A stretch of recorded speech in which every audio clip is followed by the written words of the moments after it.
In the thick glaze of winter mist that draped over 18th century China, Christmas arrived with all the subtlety of a snowflake landing on a scroll of rice paper. Soft, unnoticed, but inexplicably present if you knew where to squint. Now, if you were wandering the bustling alleys of Hangzhou in December of 1705, looking for twinkling lights, jingle bells, or an overfed man in red, you'd be a tad disappointed and more than a little lost. China, after all, had its own long-standing calendar, and it certainly didn't mark December 25th with a feast of roast chestnuts and questionable eggnog. But oh, that doesn't mean Christmas didn't make a curious little cameo from the backstage wings of the Middle Kingdom. You see, China at this time was deep into the Kangxi Emperor's reign, a man with more titles than sleep hours. He could rule with an iron fan one moment and exchange pleasantries with Jesuit mathematicians the next. And those Jesuits, sprightly European priests with a flair for quoting Confucius and dazzling court officials with celestial charts, were precisely how the whispers of Christmas floated in. These Jesuit missionaries came bearing gifts, but not the frankincense and myrrh variety. No, they brought astronomy, European clocks, and a penchant for high tea conversations that sometimes meandered into tales of the Christ child and snow-dusted holy nights. It was in the imperial court, behind walls thick with etiquette and incense, that Christmas found its most intriguing host. Picture this: a quiet, candle-lit hall in the Forbidden City, stroke of midnight on what the West calls Christmas Eve. A small, unofficial gathering of Jesuit priests, some French, some Italian, all a bit chilly, huddle near a lacquered table. They murmur prayers that sound foreign even to the grand dragon-carved beams above them. There is no turkey, no tree, but there is a sense of occasion, an advent calendar hidden in heartbeats more than paper windows. They may have invited a few intrigued courtiers, whispering tales of Bethlehem as they poured plum wine and offered sweet red bean cakes, because even missionaries know that good stories are best told with snacks. Sometimes a Chinese scholar official would respond with verses from the Tao Te Ching, suggesting perhaps that this Jesus fellow shared an admirable Taoist vibe, quiet, kind, and allegedly prone to multiplying loaves in a wayish sort of way. It is important to note that in the 1700s, China's relationship with Christianity, like an overly complicated dumpling fold, had many layers. The Kangxi Emperor tolerated it, like the Jesuits' math really, but he drew the line at anything that looked even mildly insubordinate to ancestral rites. The rights controversy, as polite history calls it, brewed beneath the surface like strong pu'er tea, and so the version of Christmas that tiptoed across palace courtyard tiles was always delicate. In southern port cities like Macau, which was Portuguese-ruled at the time, Christmas had a bit more sparkle. Church bells actually rang down the narrow, winding streets. Firecrackers were set off, not to welcome Santa, mind you, but to ward off evil spirits who were not, it seems, fans of Gregorian harmonies or midnight mass. Macau's residents saw a kaleidoscope of rituals.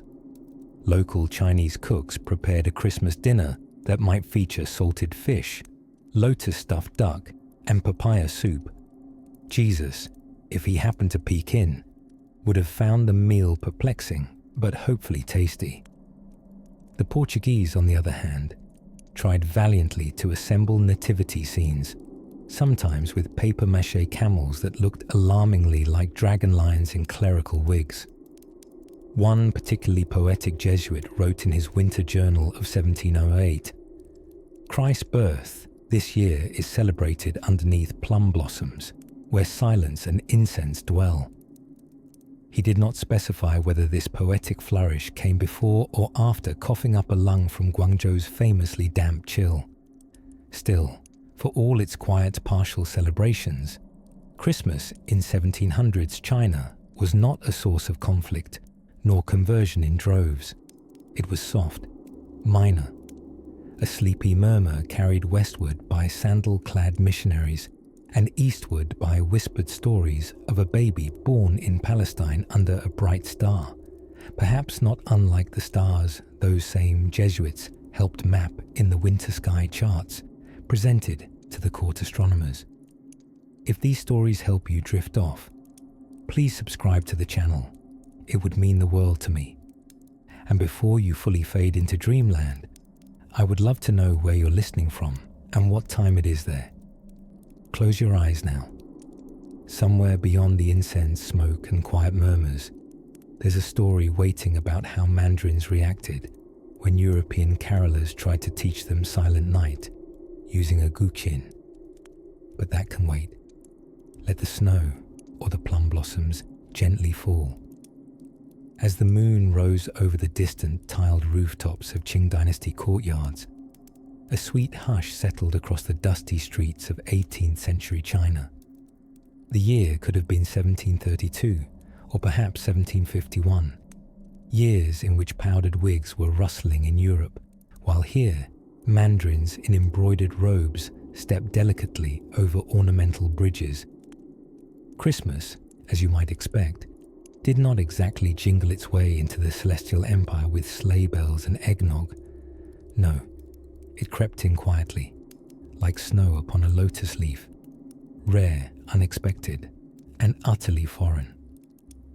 The average villager in Jiangsu, or even a merchant in Guangzhou, would have given you a very puzzled look if asked whether he'd hung a stocking by the kang bed with care. Stockings were used more for warding off foot-bound chill than for stashing candy canes, and chimneys, while present, were drafted in to exhale stray bits of coal smoke, not host a gravity-defying gift-bearing North Pole intruder. Yet traces of Christmas did begin to whisper their way into some corners of 18th century China, mostly due to a curious group of fellows, Jesuit missionaries. Ah yes, the Jesuits, learned men in flowing cassocks who, politely, turned up at imperial courts with star charts, mechanical clocks, and an unshakable determination to talk theology over oolong. These weren't just your average soapbox preachers. No, these were erudite encyclopedists who could predict an eclipse to the minute, then segue seamlessly into a sermon on salvation. If Confucius had written horoscopes, they might have gotten along even better. You see, the Jesuits had found a foothold at the glittering court of the Kangxi Emperor. He, being a curious sort with an eye for clever gadgets, was rather fond of their astronomical advice.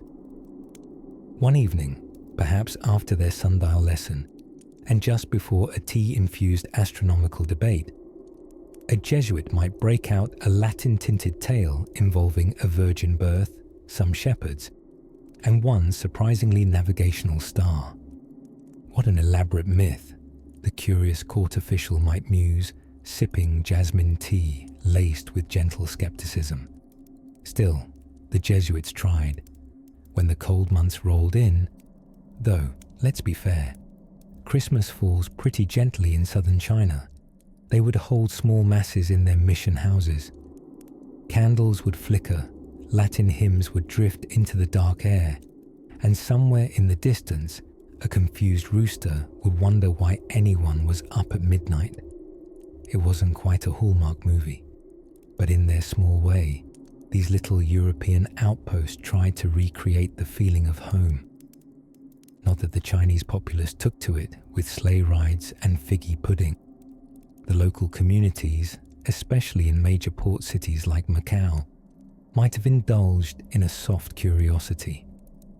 Picture it, a child peeking into a church window to see a creche scene, wondering why that baby is sharing hay with a goat in December. One of the few places where Christmas Day stirred more than a sniff was, oddly enough, within the walled enclaves of trading ports. In Macau, the Portuguese had been celebrating Christmas since the late 1500s, with all the incense and incantations of Iberian piety. There, the nativity scene might be joined by the scent of roasted chestnuts, though to be fair, roasted chestnuts had already been beloved in China for centuries, minus the European religious overtones. It's worth noting that the Chinese calendar didn't give two plum pits about December 25th. Their new year rumbled in based on the lunar cycle, a movable feast of red lanterns and drumming dragons far more spirited than the borrowed birthday of a foreign divine infant. So no, there were no Christmas trees dotting the imperial gardens, no strings of lights along the Great Wall, but ideas, like seeds on the Silk Road winds, have a way of drifting. And Christmas, smug in its European overcoat, was beginning to tiptoe into the imagination of the East, not with sleigh bells, but with starlight and study. As the Jesuits shared nativity stories over warm bowls of rice, and as Chinese artisans puzzled over the peculiar Western habit of putting angels on trees, the cultural snowballs began to roll, slowly, softly, with centuries yet to thaw. And while the rice paddies slumbered and paper lanterns swung gently in the coastal breeze, we drift to a quieter part of the tale, where porcelain, poetry, and midnight mass begin to mix in the soft silhouette of a distant dynasty, far across the glimmering ink-washed landscapes of Qing Dynasty China, where mist curled around bamboo groves like sleepy cats, and time padded gently in silk slippers. Something rather unexpected was happening, or at least brewing, in a ceramic pot the size of a watermelon. It was tea, but not just any tea. This was tribute tea, the sort hand-picked in the early hours from the prized mist-drenched cliffs of Fujian, wrapped in silk and delivered with reverent wobbling down imperial roads, bound for none other than the emperor's breakfast. The glorious Kangxi emperor, enthroned atop the 1700s like a very wise bird in extremely well-embroidered robes, would sip this tea with supreme calm. It was how he welcomed the day, not with elves or eggnog, but with steam kissed by heaven and an extremely quiet room. Because you see, in early 18th century China, Christmas was not on the calendar, at least not officially. It didn't glow in reds and golds through shop windows, nor jingled merrily down the avenues of Beijing. Instead, winter's heart pulsed with the great looming anticipation of the Lunar New Year, a festival so powerful it made firecrackers legal and relatives unavoidable. But let's not leap too far ahead. Now, while no dragon-shaped sugar cookies were baked in honor of Santa, there were, tucked between the intricate lacquerwork of the Forbidden City and the incense-heavy halls of Buddhist temples, curious trails left by strangers from the distant West who spoke of snowborn babies, virgin births, and a holiday festooned with pine trees. These strangers were Jesuit missionaries, trundling into China with a full toolkit of celestial charts, Latin Bibles, and the kind of optimism that would make even a confused goose proud. One of their most charming diplomats of doctrine was Father Matteo Ricci, although by the 1700s, Ricci himself was long gone, having traded earthly duties for celestial promotion in 1610. But his legacy lingered, like incense clinging to temple beams. The Jesuits, inheriting his strategy, continued spreading their curious customs, mixing bits of European religion with Confucian wit and exquisite calligraphy. This produced a style of evangelism that could best be described as respectfully confusing. The Chinese, supremely pragmatic and gloriously poetic, viewed Christmas through a thoughtful lens. Picture, if you will, a Confucian scholar in flowing robes, sipping tea beside a carved screen, listening to tales of mangers and shepherds. He might nod politely, stroke his beard, which was mandatory for all wise men back then, and respond with something like, "Ah, yes, the noble birth of a sage beneath difficult agricultural conditions, very virtuous." And then he'd put it in a poem. While no official Yuletide carols echoed through the imperial drum towers, small communities of Chinese Christians, particularly in the southern ports of Macau and, later, Guangzhou, held modest gatherings. They lit candles, exchanged blessings rather than socks, and whispered Latin hymns into quiet, rice-papered nights. These were not public spectacles, but shy and shadowy flutters of ritual, tucked into the folds of a society where religion was often a diplomatic tightrope walk. Macau, in particular, was a strange and spicy stir-fry of cultures.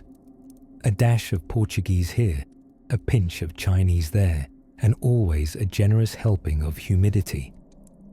In this maritime outpost, Christmas Mass might be celebrated with a blend of solemn Latin and Cantonese chatter, beneath wooden beams that creaked softly in the ocean wind. The nativity scene might be hand-carved ivory, with the Virgin Mary wearing a robe suspiciously similar to local silk brocade. As the Silk Road slumbered beneath winter frost, and the Emperor reviewed his astrologers' reports for signs of Venus doing anything suspicious, the season stirred in subtle ways.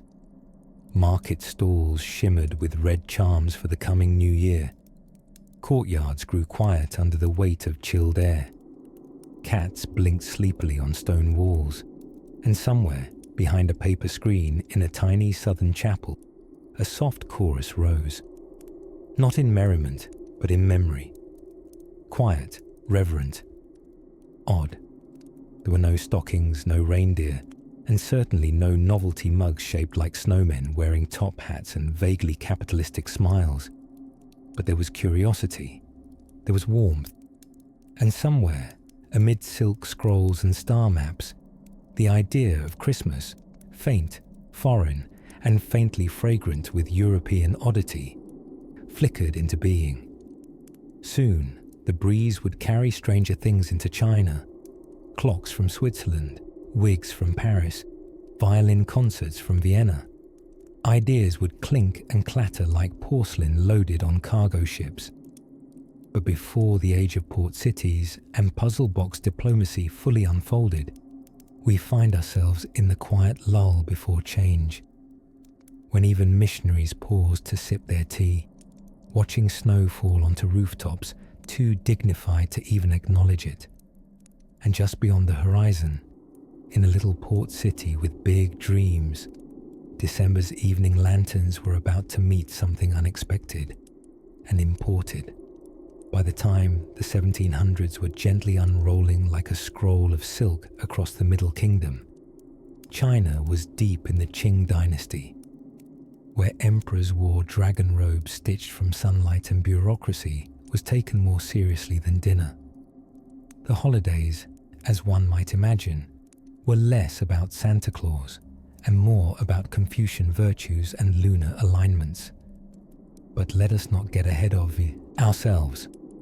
Now, if you were wandering the frost-kissed lanes of Suzhou in, say, 1712, and asked passers-by about Christmas, the most likely response would have been a polite blank stare, followed by a thoughtful sip of tea, and perhaps a suggestion that you've been reading too many foreign texts under candlelight.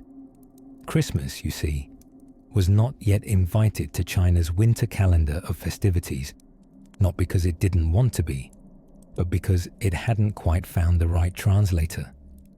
Still, the seeds of something resembling Christmas were quietly taking root, wrapped tightly in silk and Jesuit curiosity. The Jesuits, those adventurous, sometimes slightly too enthusiastic men in black, had been trickling into China with their odd telescopes and Latin Bibles since the late 1500s. By the 1700s, they had made themselves quite at home in imperial circles, generally by being remarkably good at math, astronomy, and looking respectfully impressed by calligraphy.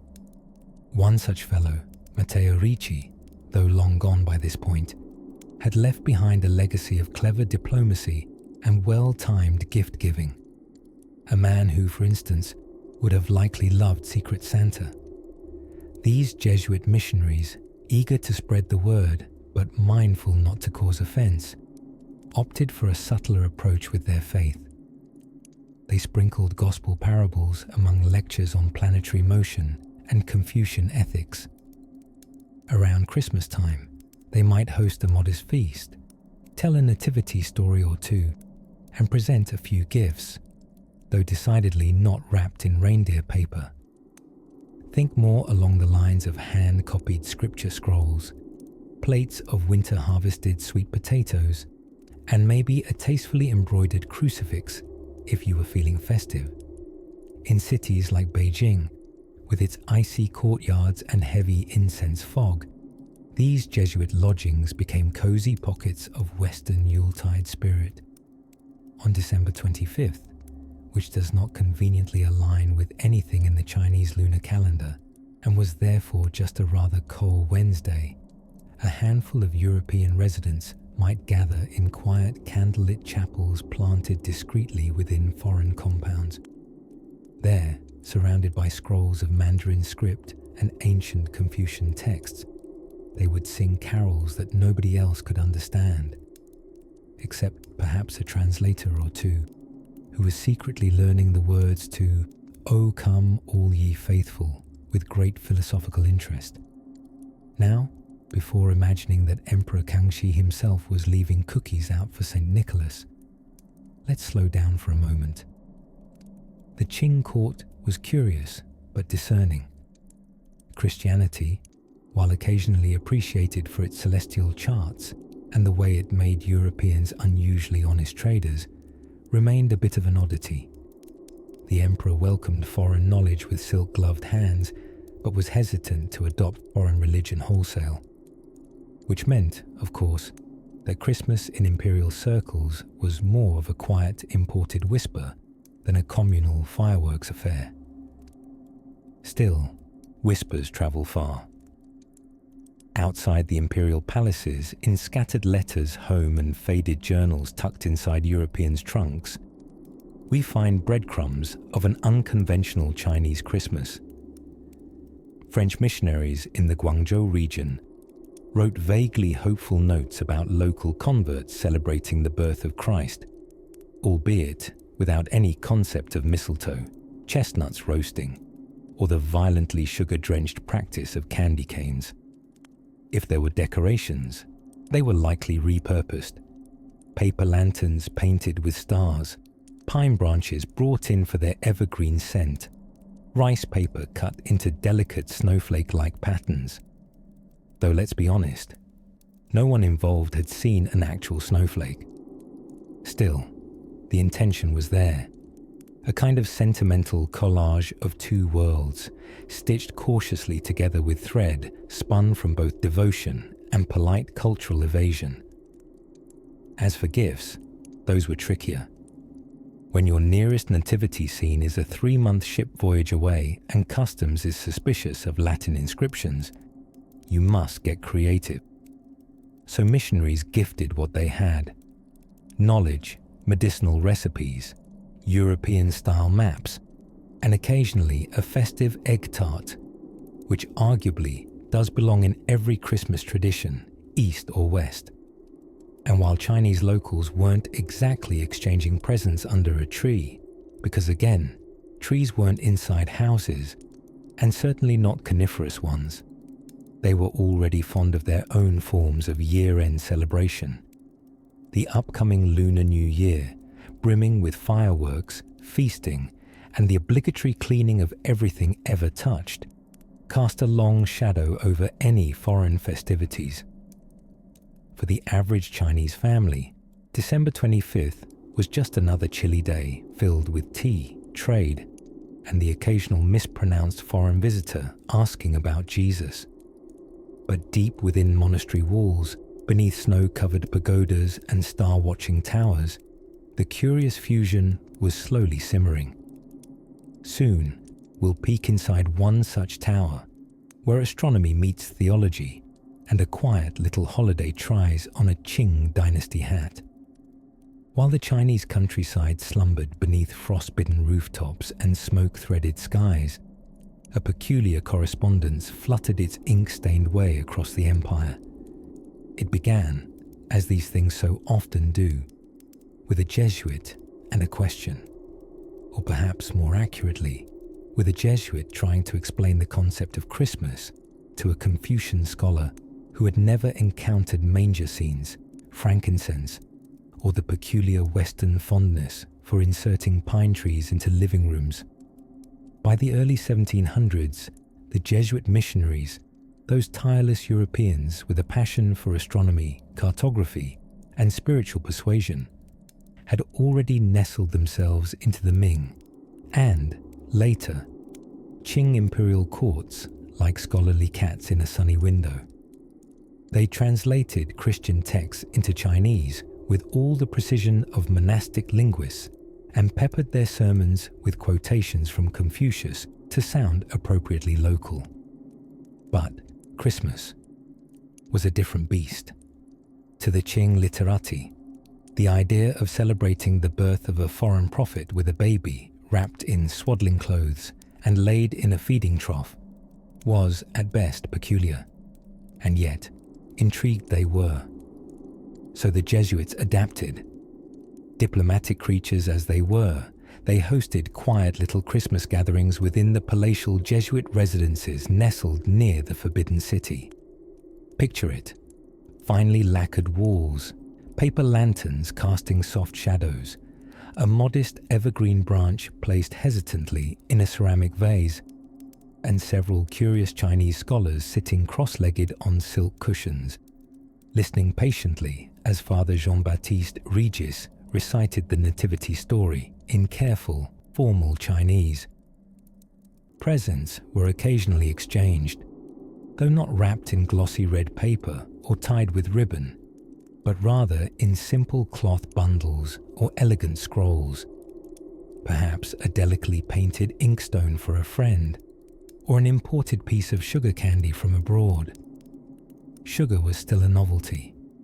One Jesuit described how an imperial official bit into a French sweet so cautiously you'd think he expected it to bite back. There was no caroling, no reindeer, and certainly no eggnog, unless you count the fermented rice wine sometimes served warm in porcelain cups, which, while not exactly egg-based, did slide down one's throat with suspiciously festive cheer. As for food, the Jesuits tried their best to recreate nativity-themed meals using local ingredients. Roasted duck stood in for turkey.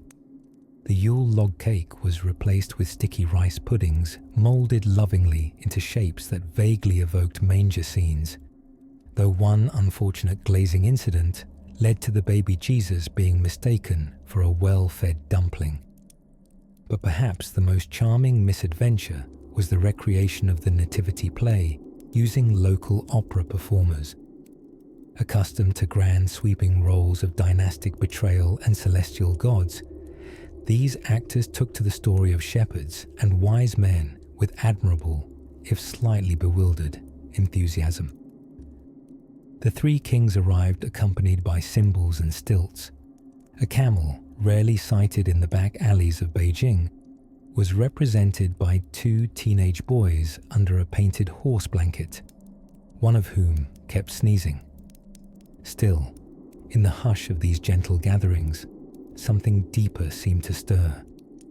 The philosophical curiosity of Confucian scholars blended with the devout awe of their Jesuit hosts, and for a few quiet hours on each winter solstice, or closest approximation thereof, they shared warm tea, colder draughts of theology, and a mutual love of pondering the heavens. It was in such a meeting that one scholar, Master Li, famously asked, If this child is divine, why was he born beside livestock? To which the Jesuit replied, to teach humility. Master Li nodded slowly, then muttered, our emperors could stand to hear this sermon. And so, in the frosted stillness of wintertime old China, Christmas was neither a grand affair nor widely known. But in those cloistered rooms scented with candle wax, incense, and a trace of imported citrus peel, something quietly unfolded, a small, flickering candle of cultural exchange that glowed just bright enough to pierce the long December nights. Outside, the snow settled like soft punctuation marks upon garden courtyards and moss-covered roof tiles. Inside, the Jesuits cleared teacups, the scholars adjusted their layered robes, and somewhere, impossibly distant, a bell rang in Rome. Next, we drift to the streets, where snow met silk shoes, and festive confusion reached the common folk with embroidered charm. By the time the snow settled lightly, if a bit reluctantly, on the tiled roofs of southern Hangzhou, the winter season had fully arrived, bringing with it more tea than tidings. Now, if you were holding out for a jolly parade of sleigh bells and sugar plums in 1700s China, I'm afraid you'd be slightly off course. But not to worry. What they lacked in mistletoe, they more than made up for in fermented rice wine and elegant, if not occasionally bewildered, hospitality. You see, most of China had never heard of Christmas in any formal sense. The Jesuit missionaries, those brave, slightly overdressed Europeans packing Latin manuscripts and awkward holiday cheer, were attempting to change that. Mingling among the mandarins of the Qing Dynasty, they were determined to do two things: teach astronomy and somehow smuggle in the baby Jesus with minimal confusion. Now, imagine being a Confucian scholar at a Beijing tea house in December 1702. You're focused on your fifth cup of Longjing tea, trying to untangle the finer points of filial piety, when suddenly, a Portuguese Jesuit enthusiastically interrupts to explain the concept of a virgin birth, while handing out hand-painted nativity scenes. This, understandably, caused a few intellectual hiccups, but the Qing court, under Emperor Kangxi, was not as stiff as one might think. Kangxi had an admiration for Western inventions, especially clocks. Ah yes, clocks, the true ambassadors of Western civilization. Tiny mechanical diplomats, ticking away the seconds while cultural misunderstandings flourished all around them. Jesuits quickly realized that selling Christianity worked better when it came bundled with a Gregorian calendar and a celestial globe. And if they dropped in a festive little mass around December 25th, well then, it was more like a demonstration of European customs than a religious coup. That way, nobody had to hide any Christmas decorations, which, let's be honest, were mostly paper stars and somewhat lumpy portrayals of the Christ child carved from locally traded camphor wood. In cities like Macau, however, where Portuguese influence was stronger and the streets echoed more with Marian hymns than Mandarin classics, Christmas was celebrated with modest enthusiasm. The churches rung their bells, slightly out of tune, mind you, as humidity is quite the villain when it comes to metal, and families who had embraced the Christian faith would attend a midnight mass by flickering lamplight. Picture it: clusters of Chinese Catholics and curious Confucians gathering near the Church of St. Paul, within scent distance of a street vendor selling steaming bowls of sweet rice porridge. They listened to readings, absorbed candlelit Latin chants, and politely tried to ignore Brother Luis's unrelenting snore from the second pew. Someone always fell asleep. That's how you knew it was a sacred tradition. Gift-giving, as we associate it with today's Christmas, was not a thing, at least not in the Western sense. But China had its own winter generosity. When the Laba festival approached, usually in January, but close enough for a drowsy historian, the streets embraced a charitable spirit. People passed out warm laba congee, all thick with grains, beans and chestnuts. A kind of edible blanket, really. As for decorations, forget flashy string lights or inflatable reindeer. A few spruce twigs tied around the pulpit might do. Maybe a pineapple, if supplies had been good, and a mission ship arrived on time. Pineapples, after all, were considered symbols of hospitality and status, a kind of tropical nod towards Bethlehem, we suppose. But let us not imagine the Qing Dynasty was trying to recreate midnight services from Florence. This was more of a quiet cultural duet, some incense from Confucian rites, a little Latin sung with Fujianese accents, mulled wine that may have started out as medicinal broth. It all swirled together like a slow snow globe you forgot to shake until February. And while the Christmas story wasn't well known outside Christian enclaves, the idea of a miraculous birth, a benevolent teacher, and a message of peace made comforting sense to those steeped in philosophies older than Rome itself. So in the chilly corridors of a converted mission house near Canton, as lanterns flickered against the wind, a handful of Chinese converts and overseas priests might gather, some trying to make sense of Luke's gospel, others mostly there for the warm bean buns.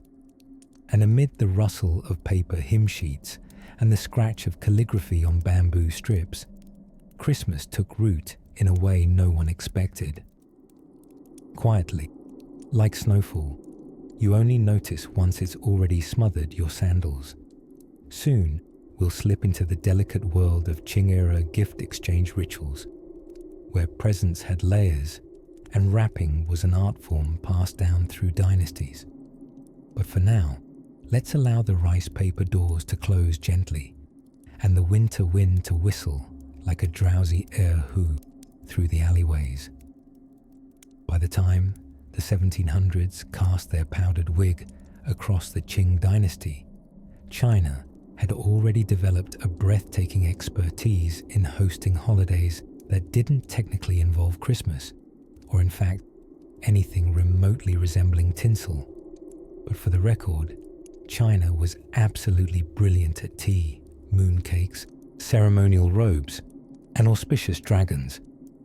So when the foreign Jesuit missionaries arrived, clad in their own peculiar vestments and carrying stories about shepherds, mangers, and a baby who inspired an entire tree-based decorating industry, there was, let's say, polite curiosity. The Kangxi Emperor, himself a man of elegant calligraphy and strategic diplomacy, found the foreign priests rather amusing. Here were these men, cloaked in black and constantly talking about joy, goodwill, and an invisible God, offering odd-smelling incense and asking if anyone in the Forbidden City had heard of Christmas. It was all terribly exotic, but Kangxi, always the thoughtful host, didn't scoff. Instead, he invited them to explain. Tea was poured. Mandarin was attempted with bold, misplaced inflections, and the word Christmas stretched its syllables carefully across the imperial court like a traveller clutching a wobbly fan. Now, one must understand, Chinese winter festivals already had their own joys. The Laba festival, which falls in the cold grip of the 12th lunar month, was a delicious concoction of meditation, porridge, and noodles. Basically, Buddhism's answer to comfort food. Pilgrims would boil rice with beans, nuts, and dried fruit, creating bowls of piping warmth meant to honor the Buddha's enlightenment. It wasn't Santa Claus, but it was cozy. Truly, if you've never eaten enlightenment-flavored porridge next to a plum tree in bloom, you haven't known peace. So, when unsuspecting European missionaries made attempts to smuggle the nativity narrative into the Chinese holiday calendar, they encountered both bemusement and curiosity. China of the Qing wasn't unfamiliar with celestial tales, after all. Its mythologies included moon goddesses exiled to lunar palaces and deities who rode cranes through peach orchards, a star guiding shepherds to a baby deity. That, honestly, sounded sort of in the ballpark. A few elite scholars, particularly those with an appetite for astronomical knowledge, found the Christmas star genuinely interesting. Jesuits had a knack for charting the skies, bringing not only Bibles, but telescopes, shiny ones. And if there's anything that breeds friendship across cultures, it is the joint marveling of the night sky, while sipping jasmine tea and debating planetary motion in heavily accented Latin and classical Chinese. Some ceremonies did begin to take place in tiny enclaves, hidden like pearls in the rough folds of a scroll. Mission-run churches in Beijing, Hangzhou, and Sichuan began to quietly observe Christmas Mass. The Jesuits crafted makeshift nativity scenes using Chinese figurines, swaddling the Christ child not in hay, but nestled gently among silk. Mary occasionally looked suspiciously like an empress, and the wise men bore more than a passing resemblance to Confucian sages. Contextualization is everything. Gifts weren't exchanged in the Western fashion. There were no frantic, last-minute trips to 18th century department stores. But visitors to these ceremonies might be given pastries, or perhaps small painted icons depicting Christian scenes with a distinctly East Asian flavor. Imagine, if you will, a Madonna painted on rice paper, her robes fluttering like court fans caught in a temple breeze. Outside the Christian enclaves, there was little reason to mark the day as extraordinary. December 25th slid past most Qing subjects like any other winter day, quiet, chilly, flavored with roasted chestnuts and the faint whisper of ancestral offerings curling up from family altars. But the Jesuits didn't mind. They persisted kindly, gently, setting up Christmas celebrations much like squirrels hide acorns, secretly and with remarkable optimism. Their Christmas cheer was less about jingling bells and more about quiet reverence. Candlelit prayers whispered behind wooden doors that looked east. Toward the sunrise, they loved to quote as holy. And somewhere inside the Palace of Eternal Harmony, a curious eunuch may have whispered about the foreign winter birth ceremony taking place downtown. The emperor, brows arched, may have nodded thoughtfully, sipped his oolong, and returned to wondering whether the stars that evening told stories in Latin too. Beneath the winter moon, silk lanterns swayed, not for Christmas exactly, but against the cold, in favor of light. And in the distance, echoing faintly through time and incense, bells rang, not sleigh bells, but temple bells. Still, bells. Next, let's slip deeper into the snow-laced alleys of Canton, where foreign merchants brought Christmas customs hidden inside crates of cinnamon, porcelain, and curious musical boxes that sang of silent nights. By the mid-1700s, the Jesuit presence at the Chinese imperial court was no longer just a novelty. It was something rather like Renaissance LinkedIn, with tea leaves and star charts. The Kangxi Emperor, an intellectual with a penchant for scholarliness and Western contraptions, had developed a fondness for these curious foreigners who could not only predict eclipses, but also fix clocks. And did anyone else at court know how to oil the automaton rooster in the Hall of Supreme Harmony? Exactly. Now, picture a series of snow-dusted courtyards within the Forbidden City. Icy silence broken only by the occasional swish of brocade robes or the discreet crunch of a mandarin's soft shoes against frozen gravel. Somewhere behind red-lacquered doors, a small Jesuit chapel prepared itself for Christmas. Of course, Only a few were invited. The imperial family wasn't officially Christian, nor did the court celebrate Christmas in the public wine and tinsel way that would become common in Europe a century later. This was a private affair, marked not by jingling bells, but by Gregorian chants fluttering softly through perfumed air, like incense that had taken up singing. Let's talk about the Jesuits a bit more, because honestly, you have to admire anyone who brought an organ across half the globe, just to be slightly more impressive at parties. They knew their strengths. If they couldn't convert with spiritual rhetoric, perhaps they could do it with astronomy, music, and some breathtaking Baroque artistry. Father Jean-Baptiste Régis, yes, that was a real name, and not the stage name of a Baroque illusionist, was one of the stars of this cloistered Christmas scene. Fluent in Mandarin and deeply respectful of Confucian texts, he was trusted enough to coach Chinese court officials in Western geography, while occasionally slipping in a quiet Ave Maria between map icons. So their Christmas in China was not so much a holiday as a quiet act of institutional diplomacy. Imagine now, in one of the lower pavilions near the Imperial Garden, the tiny tabernacle where the Jesuits nestled their nativity scene. It's early evening, and though it's technically winter in Beijing, the air is dry, with only a whisper of snow clinging to the tiled roofs.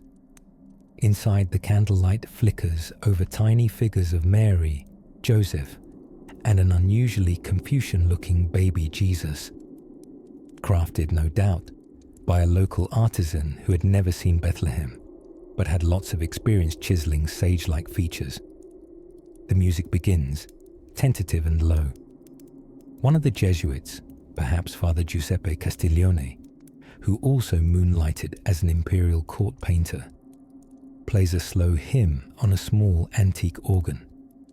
The notes, foreign but somehow not unwelcome, drift upward through painted wood beams and silk wall hangings bearing both Latin inscriptions and Chinese calligraphy.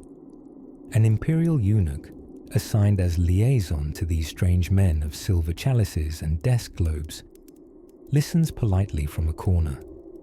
He's heard these melodies before. Once, when the emperor asked for a demonstration of European liturgy, they sang an entire mass in Latin, during which no one was quite sure when to kneel. Ever since, the eunuch had quietly admired their dedication, or perhaps just their improbably fragrant candles. Back in the chapel, several converts attend in secret, mostly Chinese scholars who had fallen in love with the Jesuits' philosophical take on Christianity, gently blended with Confucian ideals.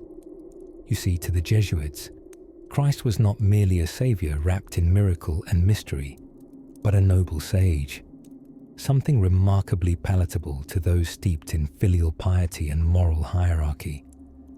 Their Christmas was studious, serene, and almost entirely devoid of mistletoe. No gifts exchanged, though occasionally one might leave behind a beautifully illustrated manuscript or a curious new clockwork toy. No reindeer motifs, but plenty of grateful nods to both heaven and harmony. Across the sleeping city, the rest of Beijing carried on, oblivious to this pocket-sized nativity. In household courtyards, people lit charcoal braziers and sipped plum wine. Children dozed under quilted blankets embroidered with tigers and cranes. None of they whom had ever heard the word Christmas, let alone unwrapped a stocking filled with marzipan. Still, there was something quietly endearing about how this foreign holy night had found a gentle foothold behind vermilion walls. And so, the candles burned low in that gilded hidden chapel, soft light spilling over ivory pages and faces bowed in contemplative presence. The stars above Beijing blinked lazily in the winter sky, perhaps unaware they had once guided kings across a different landscape, a world away. Somewhere, Beyond the palace gates, a snowflake finally began the long journey from bronze-tipped cloud to frozen pond. The night deepened, but if you listen, just under the sound of bells from a nearby Buddhist temple, you might just hear the faintest echo of Adeste Fideles, sung with a Beijing accent and heartfelt reverence. And while the palace slumbered and incense slowly faded to smoke, another curious thread of story began to weave itself through the silk screens and starlit eaves. By 1700, an unusual cast of characters had started to trickle into the Celestial Empire with mixed bags of foreign spices, Jesuit tracts, and questions like, "Do you accept Jesus as your savior?" Followed shortly by, "Where do I find good tea?" European missionaries, mostly Jesuits, those very learned gentlemen in black robes who made it their business to educate emperors, chart stars, and very politely insert their theological foot through the palace door, had a knack for cultural adaptation. Building empathy before doctrine, they taught Latin to Confucian scholars, admired plum blossoms with suspicious enthusiasm, and mastered calligraphy with such flair that some mandarins whispered, "This European strokes characters more lovingly than my grandmother." You see, one Jesuit in particular, the clever and cosmically curious Matteo Ricci, though he technically arrived in the late 1500s, his influence lingered like post-dinner tea, understood something vital. Brute evangelism was as useful in Qing China as chopsticks in a bowl of soup. Instead, Ricci and his celestial successors, the likes of Ferdinand Verbies and other scholastic travellers, brought with them astronomy charts, three-dimensional globes, music boxes that could almost hum out a hymn, and surprisingly decent drawings of nativity scenes that looked vaguely Chinese. In these delicately painted depictions, the Magi sometimes wore something that looked suspiciously like Manchu robes, and baby Jesus occasionally bore a resemblance to a small dumpling wrapped in swaddling. But let's be perfectly dreamy here. Christmas wasn't celebrated in the sense we might suppose. There were no jingling bells echoing through the Forbidden City, no pine trees dragging needles through Beijing alleyways, and certainly no Mariah Carey. The Qing court, with its Confucian backbone and imperial indifference, filed the whole Jesus affair under interesting foreign ideas somewhere between glass mirrors from Venice and French perfumes that smell like melted lacquer. Still, small celebrations did take place in hushed corners, in churches nestled deep within the missionary districts of southern cities, particularly in coastal centers like Macau and Guangzhou. Christmas was marked with flickering candles, Latin hymns sung softly in tiny chapels, and the lingering scent of frankincense, which to locals probably smelled delightfully like foreign temple smoke. In these pockets, the earliest observances of Christmas in China took on a character both devotional and diplomatic. Jesuits knew they were treading sacred waters, attempting to impress both their god and their Mandarin hosts. They prepared detailed nativity plays performed in Latin and then retranslated into Chinese with so much Confucian metaphor that baby Jesus started sounding a bit like a filial sage. Tiny choirs practiced European carols using a tonal system entirely alien to Chinese ears, and the results were hauntingly angelic or confusingly awkward, depending on who you asked. Among Chinese converts, yes, they existed. Christmas was mostly a private, subdued event. It was held in low-lit homes carefully out of public sight, where delicate rice paper lanterns might have replaced candles, and humble dishes of steamed fish and noodles acted as symbolic, if not terribly festive cuisine. One can imagine a modest family kneeling together after a small meal, quiet prayers whispered as outside the world went on undisturbed, unaware that a new tradition, thin and trembling, had just been born. Meanwhile, the imperial palace was largely uninterested. Emperor Kangxi, the philosopher king, who could recite Confucian classics backwards and once wrote a few decent poems on the importance of clock repair, regarded the missionaries with curiosity. He admired their knowledge of astronomy, calendar calculation, and their wildly precise clocks that ticked like tiny imperial advisors. When told of the Western god born in a stable with only a donkey and 3 gifts, the emperor is said to have paused for a long time, then remarked that at least the gifts were practical. This, then, was the peculiar status of Christmas in 1700s China. Not banned, not quite celebrated, but curiously observed in the flickering shadows of incense smoke and whispered psalms. It existed like a snowflake in tea, delicate, transient, tolerated.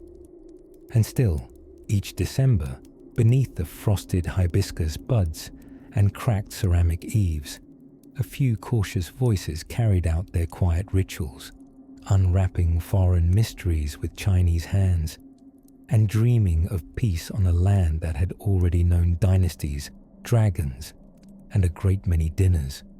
Tomorrow, we'll wander quietly through the winding alleys of Guangzhou to see what Christmas looked like from the bustling streets below, where silk merchants, spice traders, and secret converts all wove their dreams beneath lantern-lit skies, while most of Europe in the 1700s bickered over the correct placement of holly sprigs and whether Yule logs should be burnt clockwise or counterclockwise for best wishes. Old arguments, mind you, occasionally ending with someone being lightly toasted themselves. China in the Qing Dynasty took a decidedly different approach to the holiday fireworks of Western tradition. Of course, for those following closely with very polite attention, you may already have forgiven the environment for the obvious. Christmas was not widely celebrated in 18th century China. That is, unless you count the Jesuits who had smuggled over both theology and rather pious cookware from the West.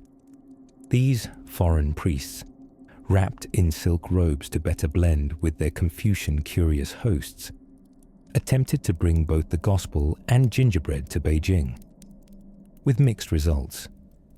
You see, nestled quietly inside the forbidden city's sweeping eaves and crimson walls, there were indeed murmurs of something oddly festive each December.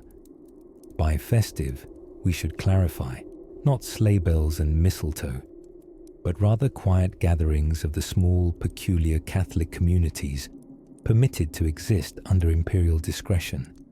They met in converted homes and legal grey zones, whispering carols in Latin while sipping warm millet wine, not quite mulled, but mulled in spirit. The Jesuits, ever ambitious and terribly diplomatic, courted Kangxi Emperor himself with celestial charts and mechanical clocks. These men, including the now rather famous Matteo Ricci and his ecclesiastical descendants, were well aware that the surest way to the mandate of heaven was through impressive gadgets and cultural flattery. To win over the emperor, they brought not only scientific instruments and star maps, but also European customs packaged neatly in lacquered humility. Christmas, hidden at the bottom of their missionary toolkit, began appearing in subtle gestures, handmade nativity scenes sculpted from jade, or tiny portraits of the Madonna imported on the back of a camel. How festive! Now, before you imagine the entire imperial court drinking eggnog and humming Silent Night, do note, Christmas remained more curiosity than celebration.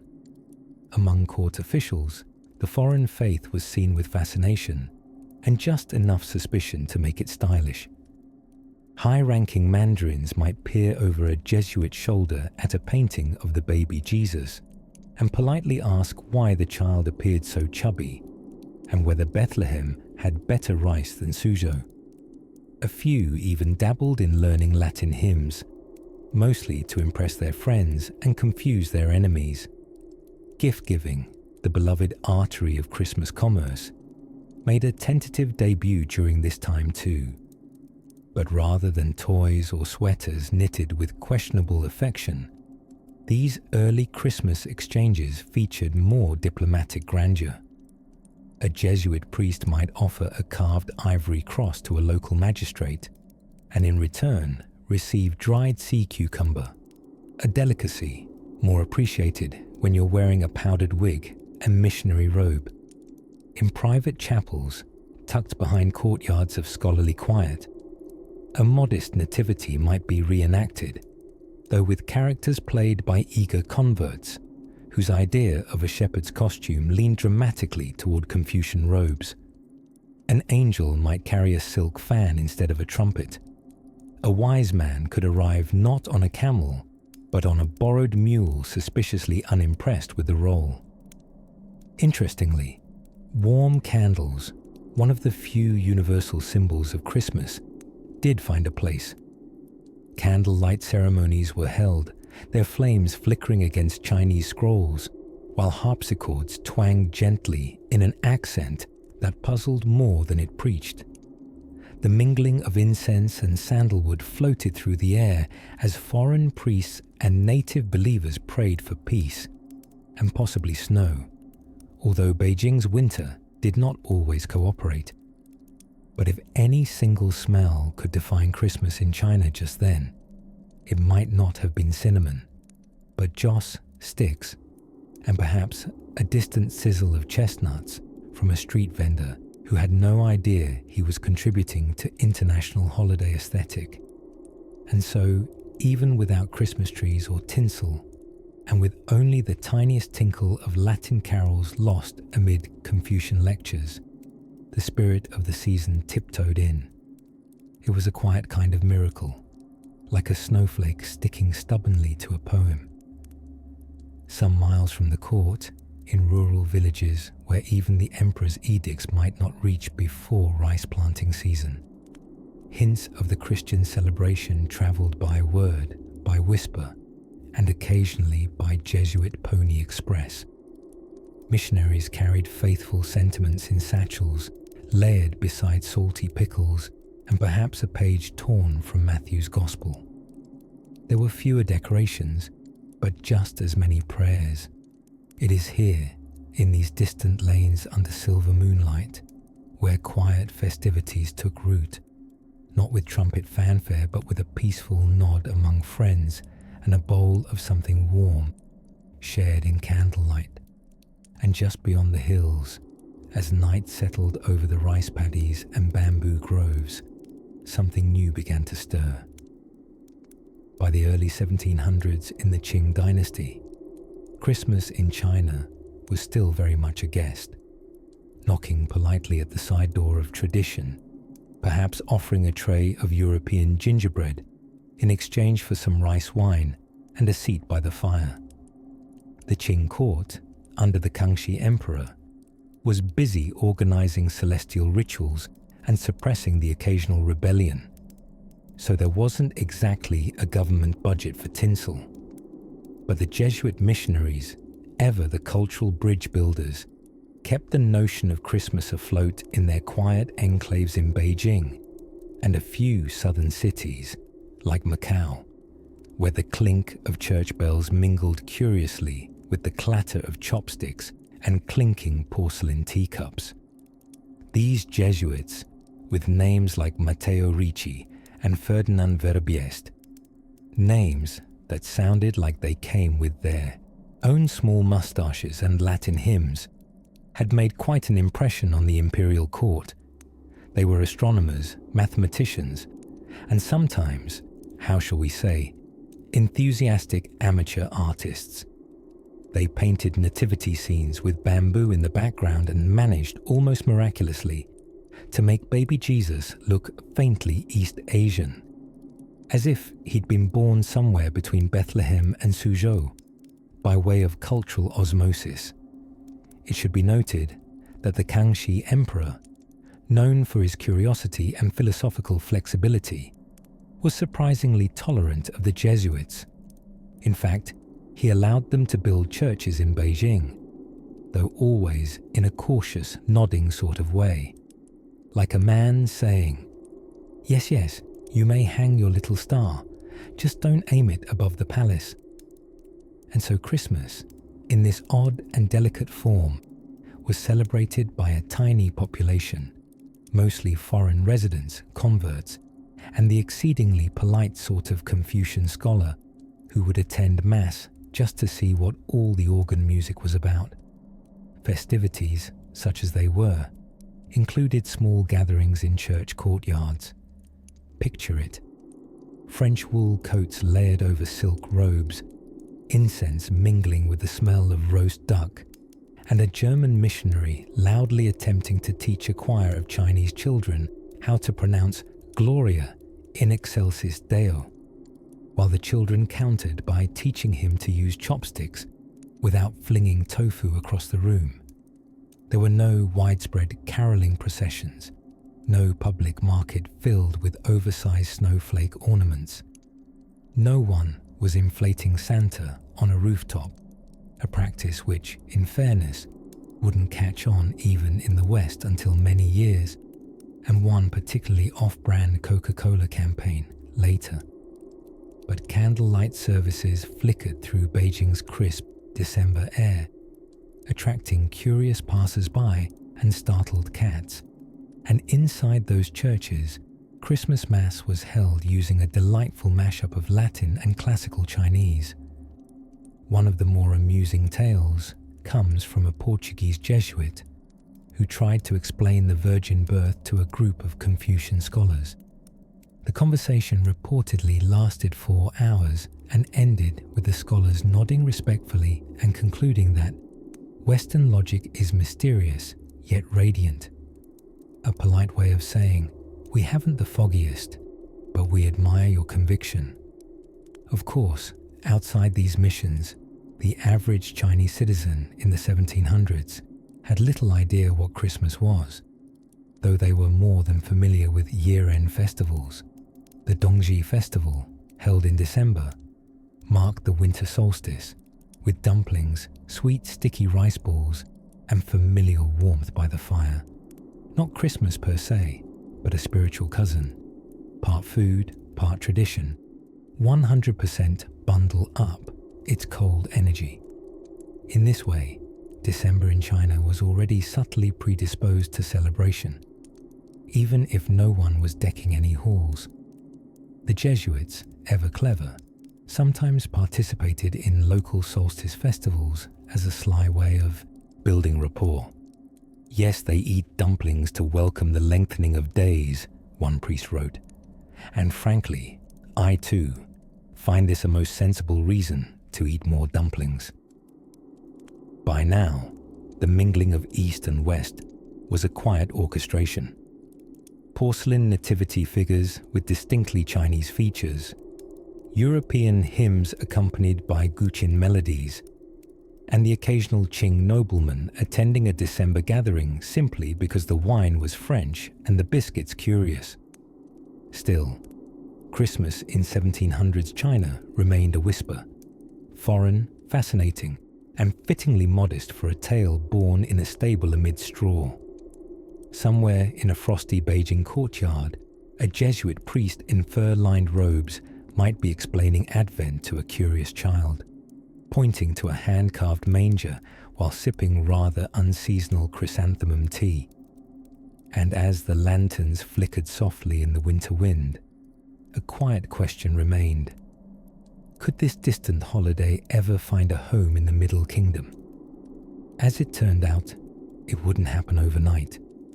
But curiosity, like candlelight, has a way of spreading ever so gently.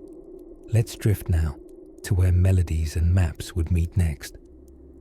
At the heart of an old Jesuit mission on the outskirts of Beijing, nestled somewhere between the winter halls of Confucian quietude and the stubborn chimneys of European adventurism, a curious smell lingered in the December air. It was part pine resin, part roasted chestnut, and part something else, something unnervingly buttery, a subtle whisper of eggnog perhaps. Someone had been tampering with recipes. You see, while Christmas, as we recognize it today, didn't feature prominently in the lives of 18th century Chinese citizens, what with a lack of North Pole representation and suspicious shortage of fruitcake, it did, curiously enough, find a cozy little corner among the Jesuit communities spirited into the Qing Dynasty like theological tumbleweeds. For the Qing court, nestled in its ritual formality and celestial bureaucracy, Christmas was by no means a public matter, but the emperor's court, a layered parfait of eunuchs, mandarins, scholars, and one or two slightly overeducated goats, did allow a kind of cultural hospitality toward the Jesuits, largely because they kept bringing strange gifts, telescopes, musical instruments, and clocks that chimed in a vaguely baroque fashion that made the palace cats either terrified or deeply curious. Picture, if you will, Father Jean-Baptiste Régis, a Jesuit mathematician with a soul full of trigonometry and cocoa cravings. On Christmas Eve of 1704, he was said to have attempted a modest midnight mass, using sheet music smuggled from France, and a choir of novices trained in Gregorian chant, Chinese dialect, and, inadvertently, tea service. There's contested evidence that this service included carols such as Adeste Fideles, sung with tonal corrections courtesy of a retired zither instructor named Ming, who believed sacred harmony could be found if only one accepted generous feedback.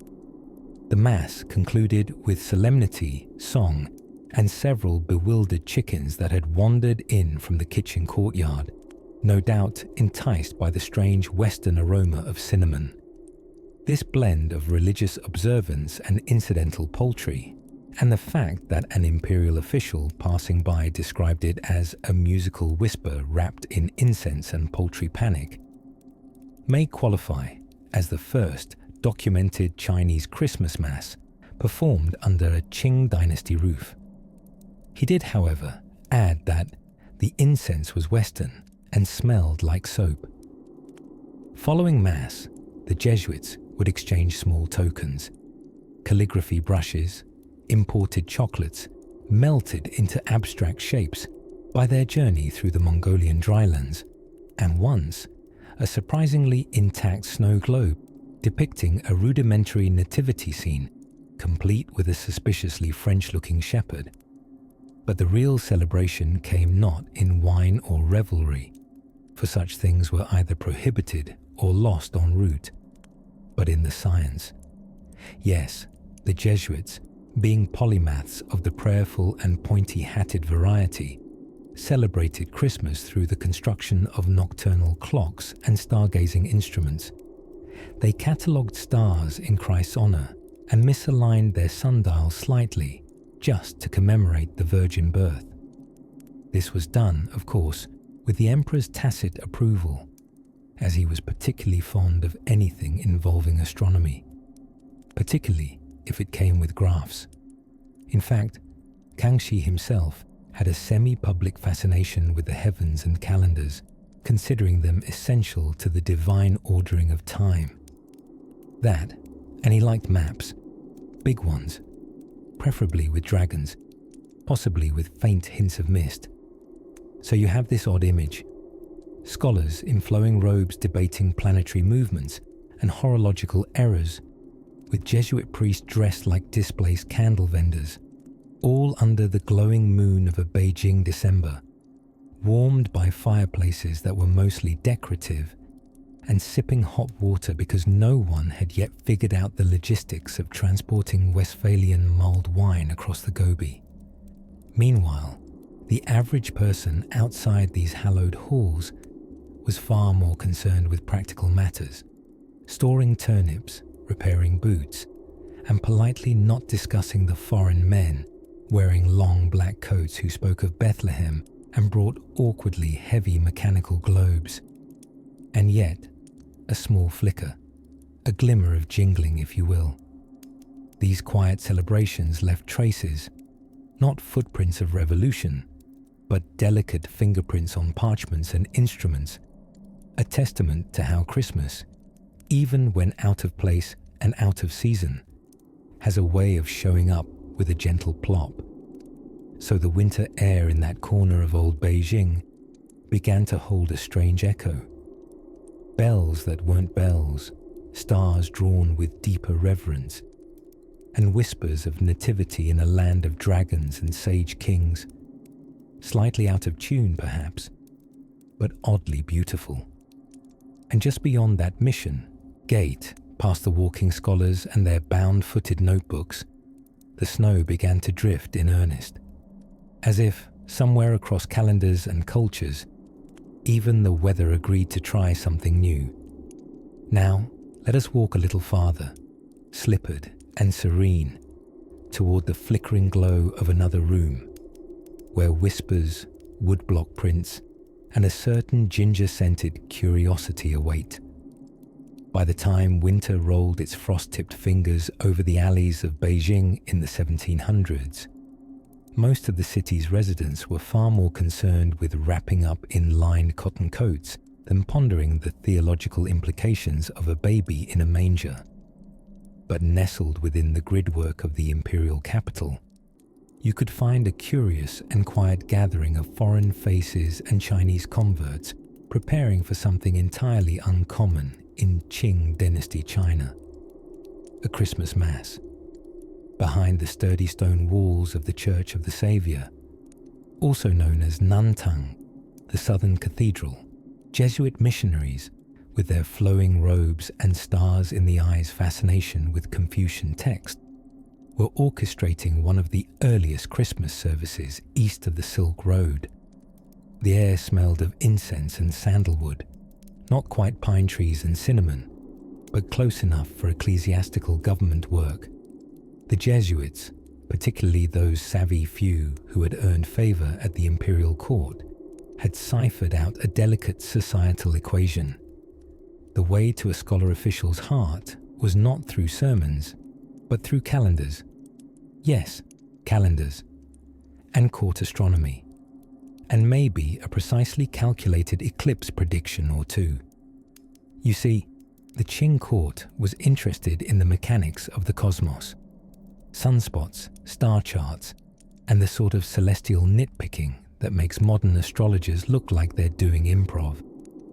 And so, the Jesuits, ever the overachieving guests, brought with them not only the Bible, but telescopes, clocks, and absurdly accurate almanacs. In return, they were granted a cautiously polite place within Qing society, not assimilated exactly, but allowed, like well-behaved cats at a banquet. So, when the 25th of December rolled around, the Jesuits took advantage of their thin slice of tolerance. Inside the cathedral, candlelight glowed softly against frescoes painted in a haphazard hybrid of Baroque brush and Buddhist subtlety.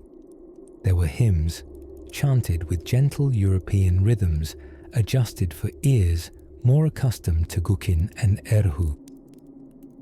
The congregation, a blend of quirky Beijing locals curious about the foreign teachings and baptized elites in embroidered robes, sat in ranks, the more orthodox among them unsure whether Jesus had really been born in wool-wrapped silence or possibly something more resembling a dragon dance.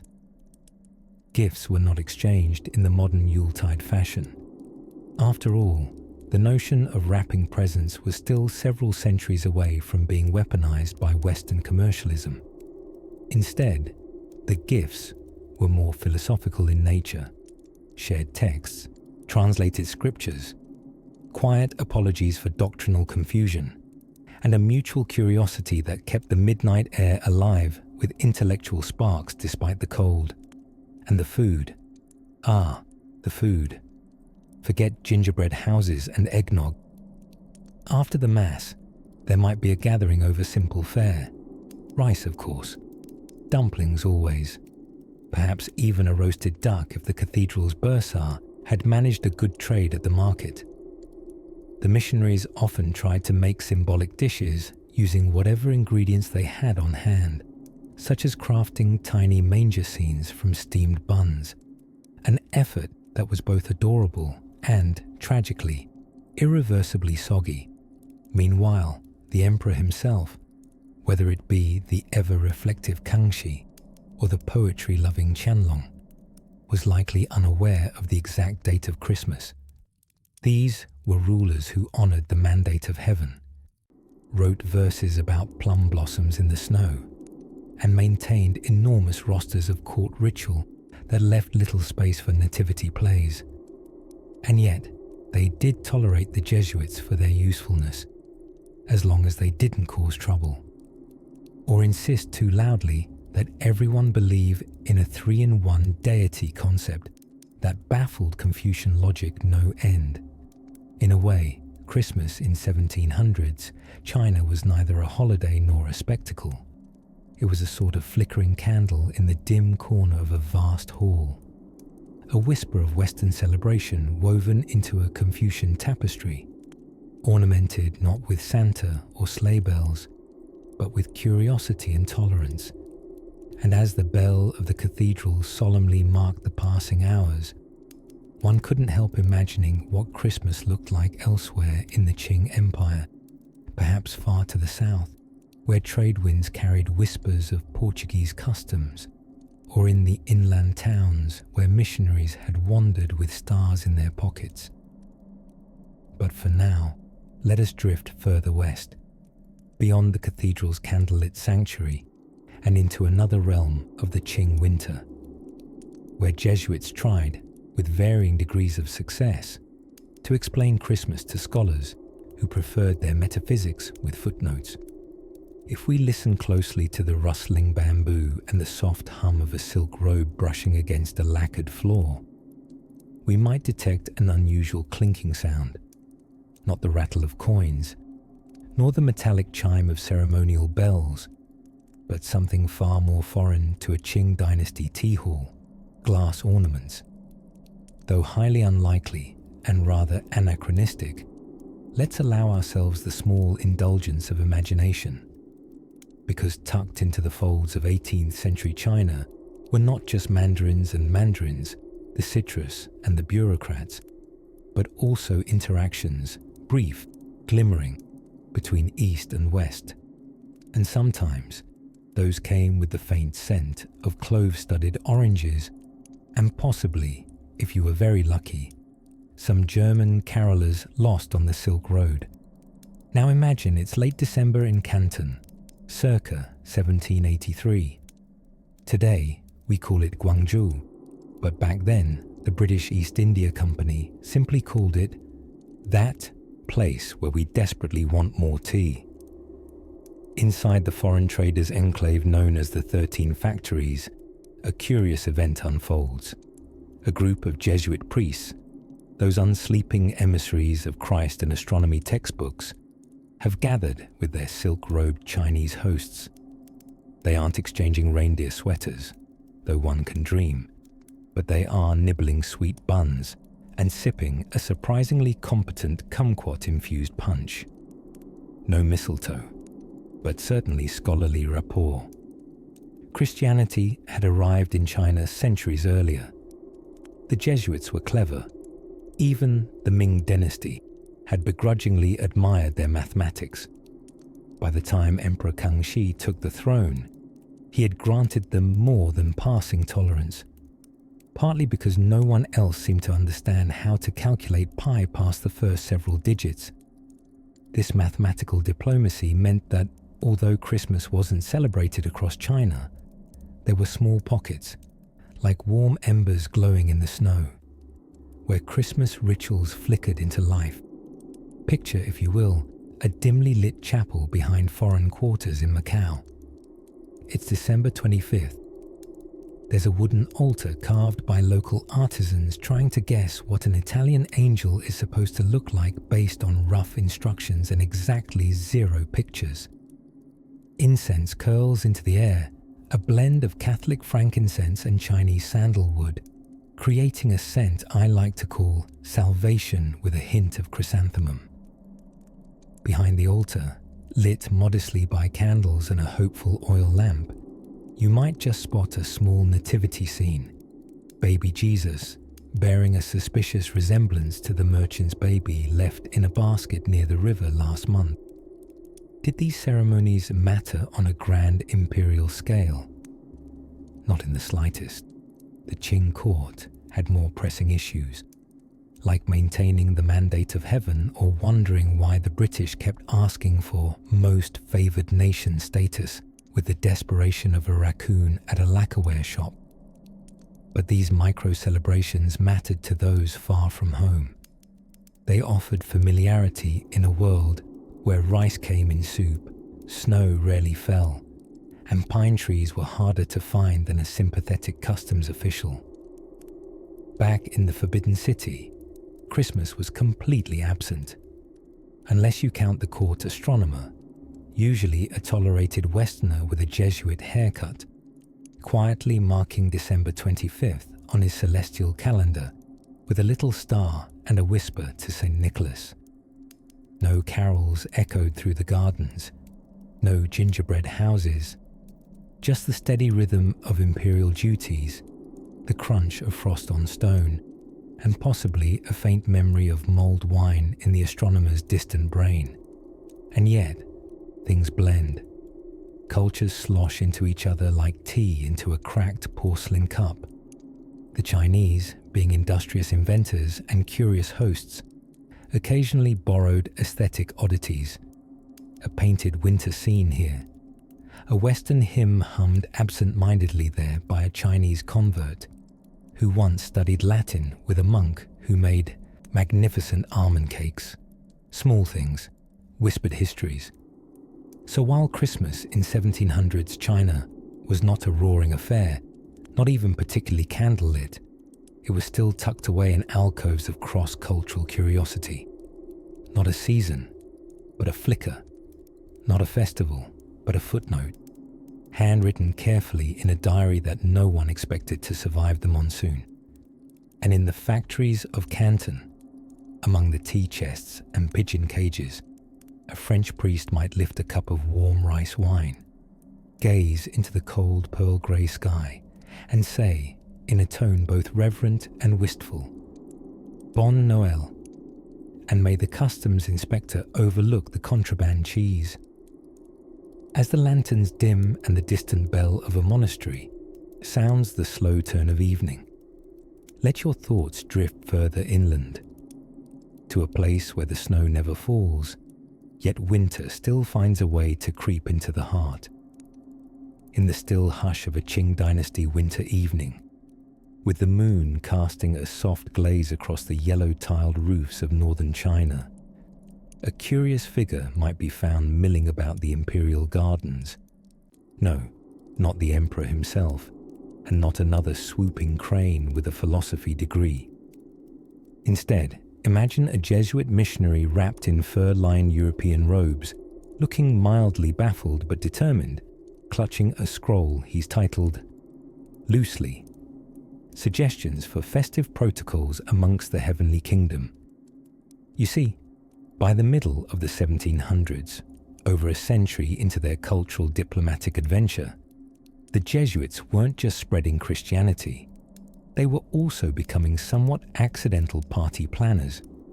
Well, theological party planners, which is just parties, but with a lot more incense and philosophical debate. Christmas, in this setting, was never a booming town square affair. It was more of a private salon affair, held quietly in the hearts and scholarly halls of the few converted Chinese Christians, many of whom were educated in Confucian classics and also had a decent handle on Latin. You try finding a group like that today. Not easy, unless you're haunting the library of a time-traveling seminary. The seasonal festivities typically began not with a bang, but with a bell, or rather, a small handbell rung discreetly during a private mass conducted in Latin, probably in a garden courtyard politely disguised as a tea appreciation room. Decorations were subtle, perhaps a paper lantern with a cross inked delicately on its side, red silk ribbons, auspicious for both weddings and, apparently now, the birth of Christ, and pine branches, which were about as Christmassy as it got in a Qing setting, and also conveniently local. As for nativity scenes, well, those took on a flavour all their own. The Jesuits, ever adaptive, sometimes introduced creches with Chinese figures. Baby Jesus might be wrapped in embroidered silk, Mary in Hanfu robes, and the wise men approaching on what suspiciously resembled Mongolian ponies rather than camels. Frankincense and myrrh were replaced from time to time with tea bricks and perhaps a token jade carving. It wasn't doctrinally accurate perhaps, but it was definitely on theme. Now, lest you think these festivities evaporated into the night without leaving behind a single rich scent, let me usher you into the makeshift kitchens of the converted elite. Here, we find an odd and wonderful blend. European recipes modified by Chinese cooks who looked at the concept of fruitcake and decided to do it justice. Dried jujubes joined raisins, syrupy tangerine peels danced amongst almonds, a kind of 8 treasures Christmas cake, if you will. Sweet, dense, and surprisingly good at surviving long winters or theological debate. As mulled wine was hard to come by, you try importing cinnamon by wagon train through Siberia. The drink of choice was more likely a festive chrysanthemum tea, best served steaming and accompanied by gentle Confucian musing about the nature of divine birth. A heady mix of theology and horticulture, all in one cup. Gift-giving, while never a major component of Qing Christmas, did exist in the whispered exchanges.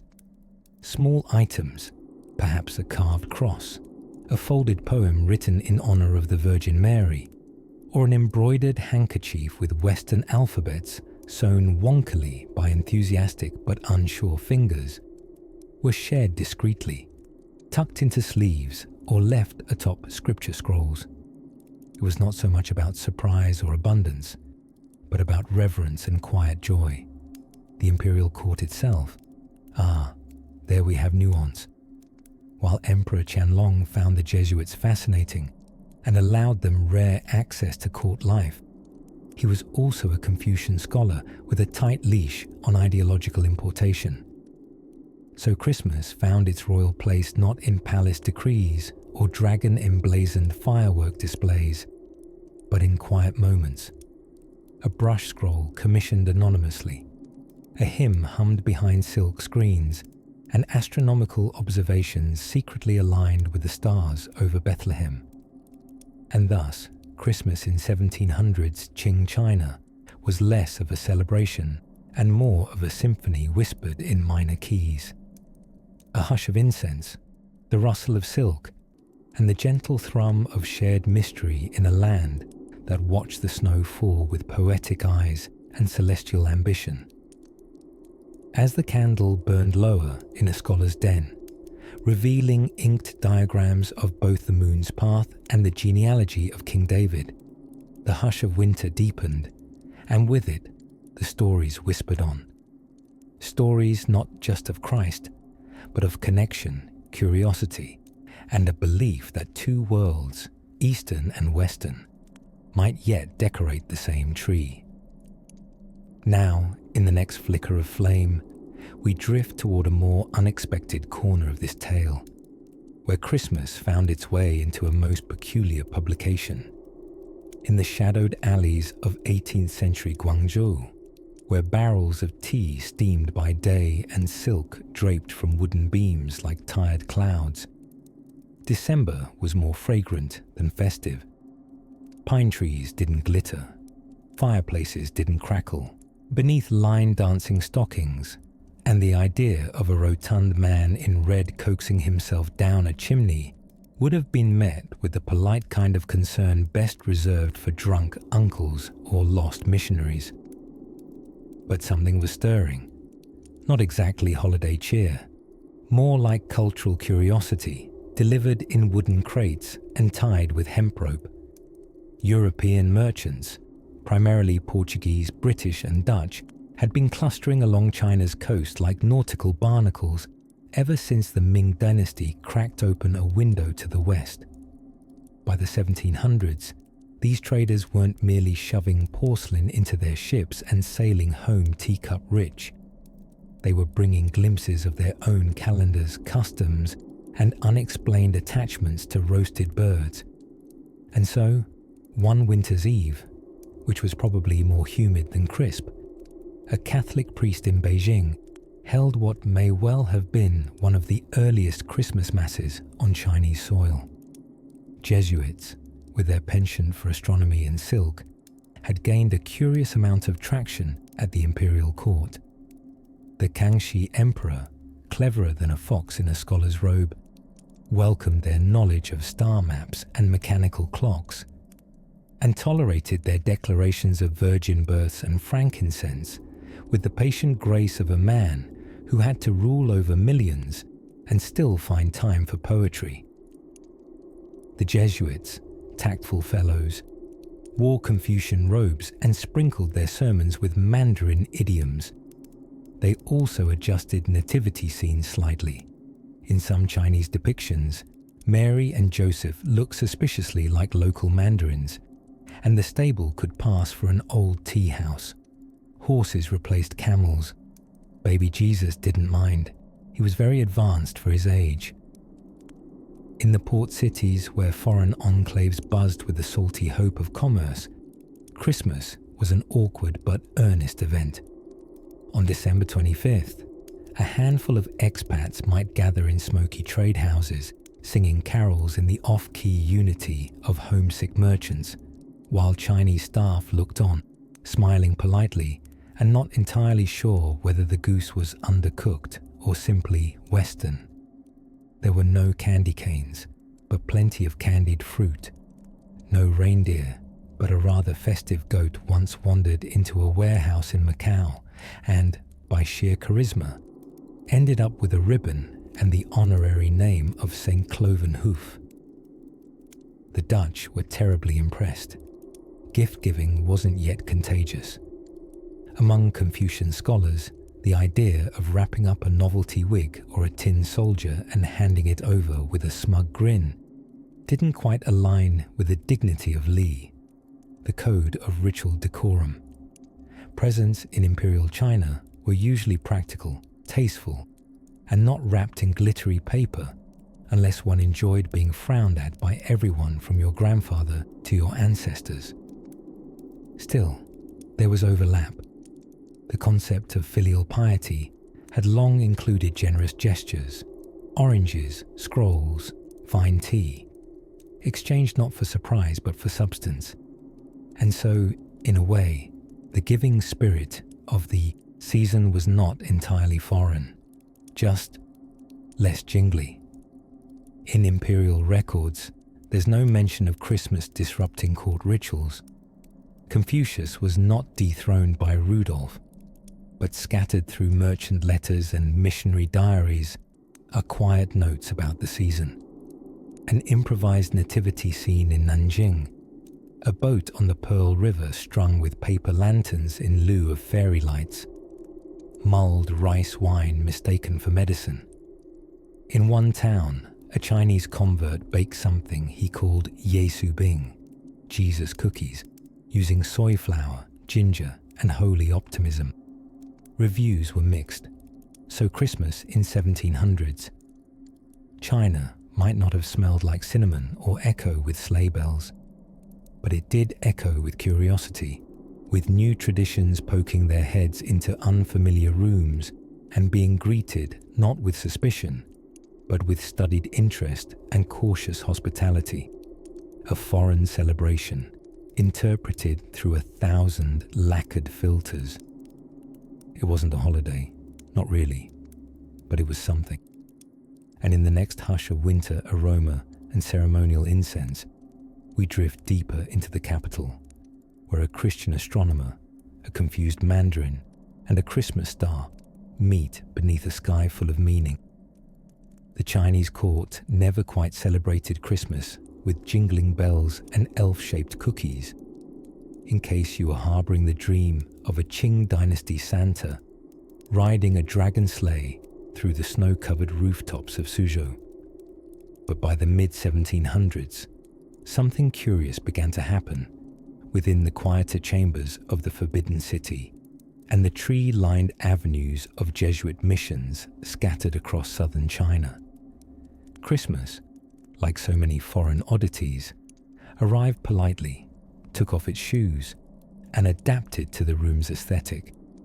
To understand how Emperor Qianlong might have felt about Christmas, imagine a man at the top of the world, dominating the trade routes, expanding the empire, with a deep taste for poetry and precision, and a mild allergy to glitter. He was not a man predisposed to caroling. And yet, in the libraries of the Forbidden City, tucked between Confucian classics and imperial edicts, there were maps of the world drawn by Italian priests wearing Ming-style robes. Their names were Ricci, Verbiest, and Fontenay. Jesuit scholars whose calligraphy rivaled any court officials, and whose stars told time as finely as any dragon clock. These men, emissaries of both the Gospel and Galileo, brought tidings of comfort and Cartesian logic, which the emperors appreciated almost as much as a good lacquer box. Christmas, for the Jesuits, was both celebration and strategy. While they wouldn't dare host a manger scene beside ancestral shrines, they found ways to gently usher in the nativity under the guise of Western learning and polite festivities. A painting of Madonna and Child. It hung in their astronomy rooms, framed between planetary charts. A nativity hymn in Latin, disguised as a lesson in tonal accuracy. But the real subtle sorcery happened in kitchens and salons where ideas brewed as steadily as oolong tea. Jesuits, some of whom were excellent pastry makers, began to popularize a treat among their Chinese hosts that bore no name, but left a lingering impression. Spiced ginger cakes, shaped like nothing in particular, shared with the care of a ritual. The Chinese found them curious, warm, foreign, much like cricket fighting, but significantly tastier. Out in Canton, where European traders had their enclave, December saw a different sort of winter bustle, albeit without the snow. Ships flying flags from Lisbon, London, and occasionally something very confusing from the Dutch provinces, the flags changed often, brought news from Europe, crates of port wine, and the occasional wooden nativity scene tucked deep beneath boxes of silk stockings. The port's foreign quarter was a loud, multilingual experiment in diplomacy and economics, and every now and then, in the week leading to the 25th, a small group of merchants held private mass under low ceilings. A monkey or two might skitter across the rafters. Christmas candles flickered as priests intoned the liturgy in Latin, while cooks below prepared seafood casseroles seasoned with both cloves and confusion. For the Chinese merchants who hosted or attended these cross-cultural suppers, the event was not so much about the birth of Christ as it was about neighborly curiosity and the possibility of acquiring a very fine pocket watch as a gift. Exchanging tokens was not unusual during the long New Year festivals, and the idea of commemorating something, even someone else's deity, with a thoughtful trinket or decorated poem was simply good etiquette. And yet, for all its foreignness, Christmas in 1700s China had a kind of hidden harmony with existing traditions, an emphasis on harmony, renewal, and feasting. That's half of Chinese philosophy.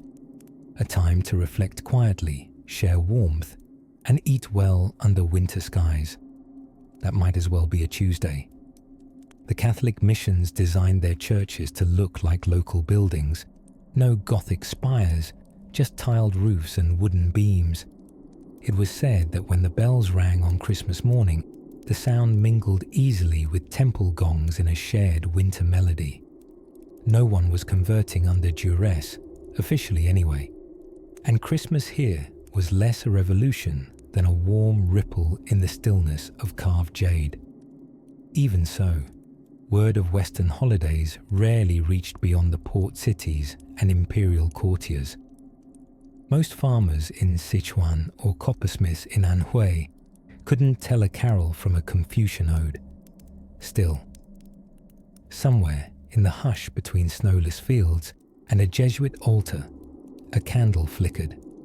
Perhaps a curious scholar paused over a foreign calendar, squinting at December 25 and wondering what exactly a Mass of the Christ Child had to do with plum trees and astronomy. In our next pause along this silk-strewn path, we'll drift gently into the world of imperial gifts, where silver crosses sometimes arrived in brocade boxes, and the emperor himself may have kept one, not as a holy relic, but as a very impressive paperweight. There is something quietly wonderful about the way incense curls into the air, unbothered by the weight of centuries or the expectations of Pope-sanctioned holiday decor. It whispers around ivory carvings and old lacquered screens in the way mist might drift across a silent pond. And it was precisely in this sort of perfumed haze that we find ourselves transported to the 1700s, to the faintly flickering lanterns and subtly mispronounced Latin of a Chinese Jesuit chapel on Christmas Eve. Now, you may be asking, wait, there were Jesuits in China in the 1700s? Oh yes, quite a few in fact. Jesuits had been politely attempting to convert China's intellectual elite since the late 1500s, armed with clocks, telescopes, and an unshakable confidence that if Confucius and the Vatican shared a room, they'd get along just fine. By the 1700s, the Jesuits had managed to curate a fascinating blend of European spiritual theatre and Confucian gravitas.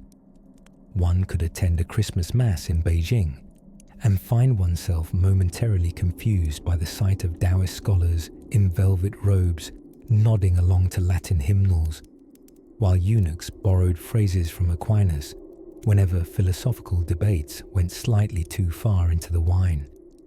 Christmas, however, was not a public affair.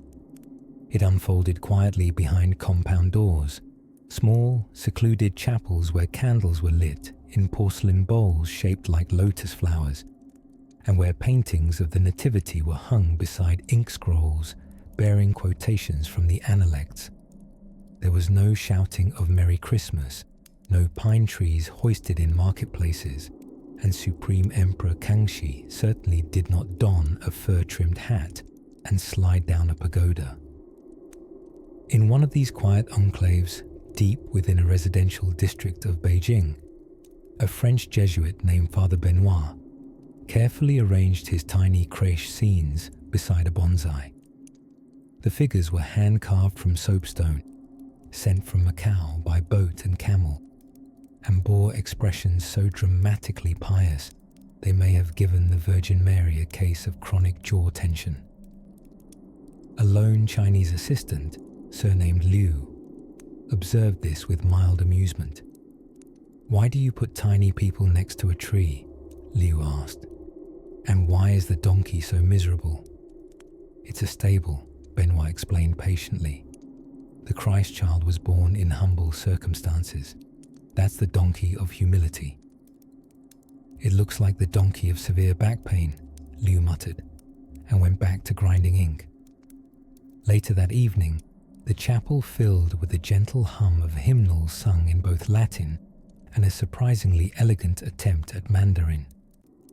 Father Benoit gave a short sermon that included an awkward but sincere comparison between Confucian filial piety and the devotion of Mary to her newborn son.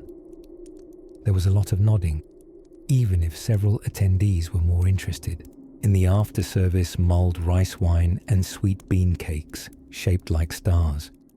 Indeed, Chinese Christmas sweets were not gingerbread houses or peppermint sticks, but steamed rice dumplings dusted with osmanthus sugar and ribboned candies flavored with winter pear and chestnut. If that sounds delicious, it is. And no, there is no surviving cookbook.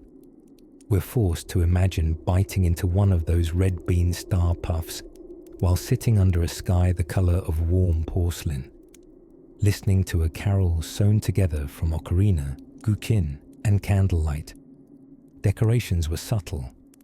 There were no blinking lights, inflatable reindeer, or cardboard snowmen. Instead, one might find painted paper fans adorned with nativity scenes tucked beside calligraphy poems about the winter solstice. It was all a bit mismatched and quietly beautiful, like someone had explained Christmas using only a haiku and a Jesuit's Latin phrasebook. The Qing court itself remained unbothered by this foreign holiday. As long as the Jesuits kept the imperial clocks ticking and the star charts accurate, they were generally tolerated, even respected. The Emperor Kangxi, ever the practical philosopher, treated Christianity as a quaint branch of Western metaphysics. Interesting, he would say, like he was sampling tea with notes of cinnamon and mild political inconvenience. Back in our little chapel, the midnight meal had begun. Roast duck standing in for turkey, pickled daikon where cranberry sauce might have gone, and an unfortunate but earnest attempt at fruitcake made with lotus seeds and goji berries. Father Benoit toasted the small assembly in halting but heartfelt Chinese, to peace under heaven and all small donkeys of humility. There was laughter, quiet, respectful laughter, yes, but laughter nonetheless. It filled the room like incense, like warmth from a cold brazier in winter. A strange, beautiful kind of Christmas unfolded that night, fragrant with both custom and compromise, east and west, silk and candle wax. And just as the last candle flickered low, as dream and history began to softly mingle, a snowflake landed silently on the stone courtyard outside, unseen, but no less real for it. The night drifted on, and in the hush that followed, another story waited to be told. If you had wandered into a Catholic church in the heart of 18th century Beijing during the closing days of December, you would have noticed something peculiar. For one, there might have been a choir practicing a Latin hymn under a snowfall of candle wax and vaguely confused glances. There might have been the creaking of bamboo pews, the smell of incense that had wandered in from 4 continents, and the shuffling of Manchu noblemen trying to remember how to properly genuflect without knocking over their swords. This somewhat awkward yet tender confluence of East and West had a name, well, several names, depending on whom you asked. But among the Jesuit missionaries nestled into the imperial capital, like a particularly bookish fungus, it was simply called Christmas Mass. Yes, nestled inside a few churches permitted by the Qing authorities, who preferred their Christianity like their tea, mild and delicately infused with loyalty, was a strange fusion of December devotion and dynastic diplomacy. The missionaries were allowed to stage services, but there were rules. No public preaching, no street processions, and absolutely no caroling that involved frightening the horses of high-ranking mandarins. But within those fragrant stone walls, protected by the passive tolerance of an empire that thrived on intellectual novelty, a quiet drama played out each year. Midnight Mass would light up with ivory-coloured candles and the polyglot murmurings of theology.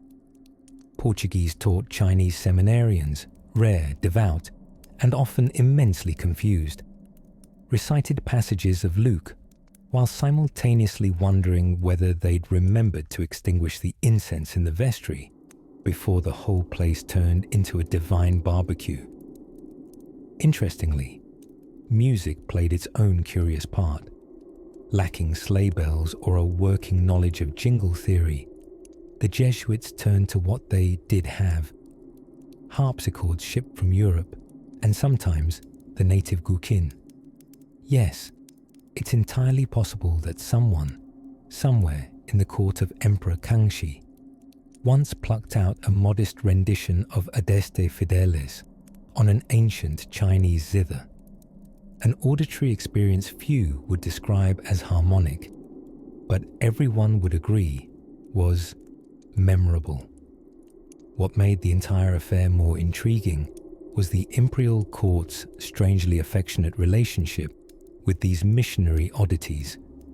Emperor Kangxi, who by that time had firmly wrapped the Qing Dynasty in the silk of Confucian orthodoxy, nevertheless maintained a kind of scholarly curiosity about Christianity. He viewed it less as a threat and more as a fascinating appendix to his collection of clocks, scriptures, and European telescopes. From time to time, he even summoned the Jesuits to his court, not to discuss theology, but to settle debates over astronomy or help him calibrate a globe. One can imagine the Jesuit priest, fresh from composing a nativity homily, suddenly being asked whether Venus was bigger than Mars and if he could help repair the imperial sundial. And so Christmas in Qing China remained, like an ink blossom suspended in water, delicate, rare, and faintly surreal. Within the confines of legality, a small number of Chinese converts celebrated the birth of a child from a faraway Bethlehem, guided not by wandering shepherds, but by scholars who had mastered Mandarin with painful precision and occasionally disastrous tonal errors. What made this version of Christmas even more unique was the utter lack of commercialism. Not a candy cane in sight, no wrapping paper, no inflatable snowmen gasping beneath the weight of consumerism. The focus, such as it was, leaned heavily on solemnity and on the sacred act of translation. After all, turning the Gospel of John into classical Chinese was no minor feat. It required linguistic gymnastics and quite possibly a Jesuit or two with exceptionally high patience thresholds. Still, in these quiet chapels, nestled on the edges of an empire suspicious of foreign winds, Christmas was quietly kept alive. Tucked between the syllables of Confucian morning lectures and Buddhist evening chants, the soft echo of Latin hymns drifted through a courtyard where snow and incense shared the same winter air. And so, as another December evening wound down and the candles guttered gently in the silence, the faithful exchanged blessings in a language not their own, but filled, nonetheless, with sincerity. Outside, the city slumbered beneath its frost-dusted roofs, unaware that somewhere, behind wooden doors with dragon carvings and discreet crosses, a very mild, very peculiar Christmas had come to pass. Now, beyond the chapel walls and snow-crusted lanterns, let's wander north, where a certain customs dispute involving nativity scenes and porcelain angels once caused a deeply polite diplomatic kerfuffle. As the smoke of incense spiraled lazily through a frosty courtyard in Suzhou, a Jesuit priest named Father Li approached Christmas in a distinctly Chinese way, by learning how to wrap a duck properly. In case you're wondering, traditionally, there's no duck wrapping ceremony in European Christmas liturgy, but when in China, one must adapt, or be served a goose instead, and nobody wants that kind of holiday scandal.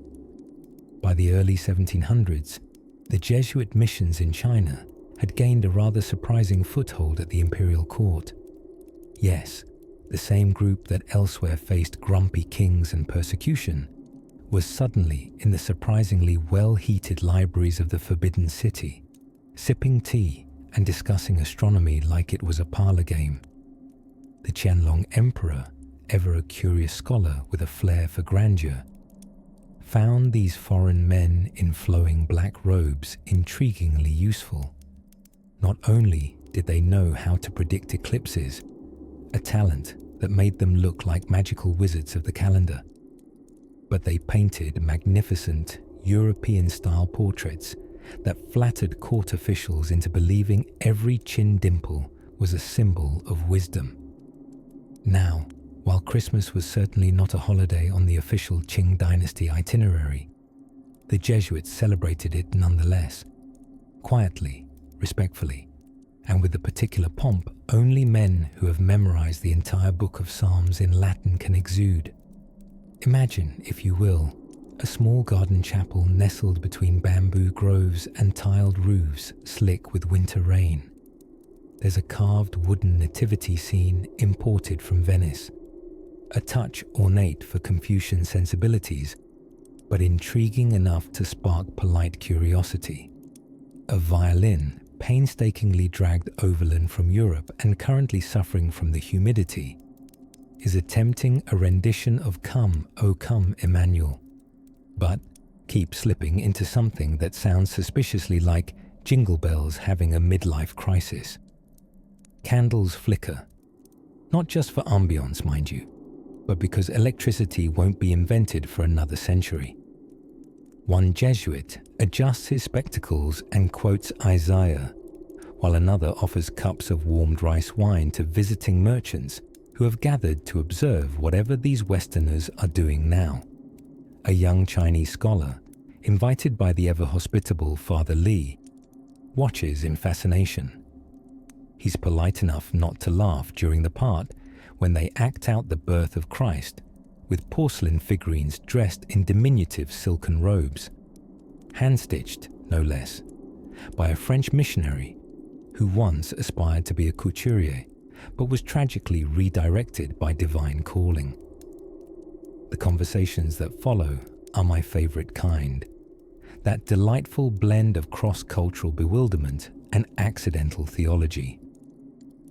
Father Li attempts to explain the concept of the Trinity using a dumpling. The scholar, nodding solemnly, counter-offers with a Taoist anecdote involving 3 dragons, duality, and a cloud shaped like enlightenment. Somewhere between the laughter and the 3rd round of plum wine, they reach the shared conclusion that the cosmos has a funny way of looping ideas around itself, until truth feels not unlike a spiral staircase, both dizzying and strangely cozy. Back in the chapel, paper lanterns gently swing above the tiny makeshift altar.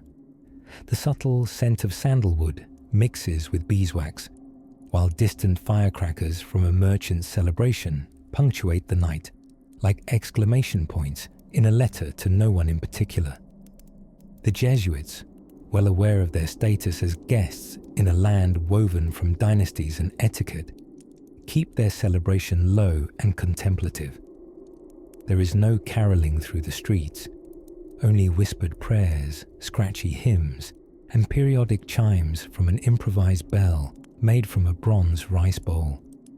And perhaps this is precisely what makes it beautiful.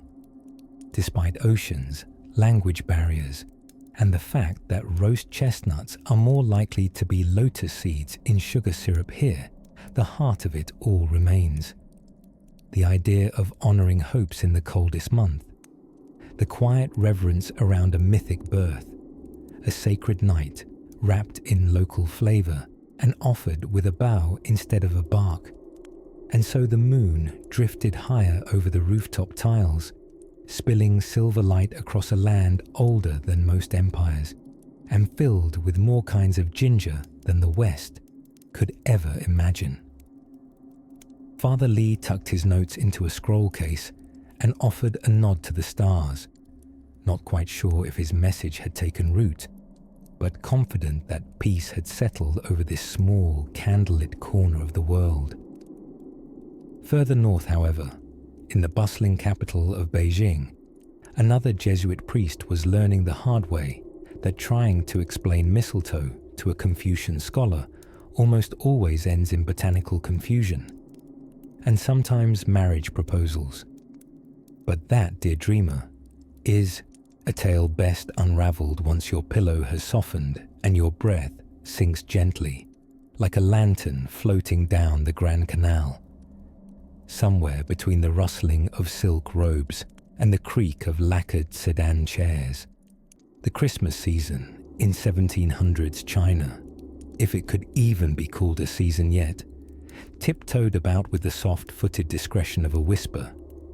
If you blinked, you'd miss it, or mistake it for someone lighting incense in the wrong month.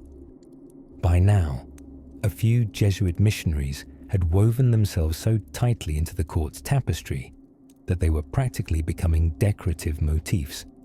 These men, European by birth and silky in both manners and moustaches, had spent decades swapping cassocks for Confucian robes and quoting Aristotle to scholars who mostly nodded politely, probably still trying to interpret the last quote. Through these Jesuits, Christmas had arrived at the imperial court, disguised. The imperial library at the Forbidden City was not merely home to books. It was a dwelling for scrolls so long they might require a nap halfway through reading them. Nestled among treatises on harmony, astronomy, and the proper way to stack ritual wine vessels, there now lived a modest Latin missal. It had been gently annotated in flawless calligraphy by an eager scholar who had attempted, and bless his soul failed, to translate the word Bethlehem into something that didn't read as fragrant sheep stall. At the center of this spell of quiet Yuletide oddness was a figure named Giuseppe Castiglione.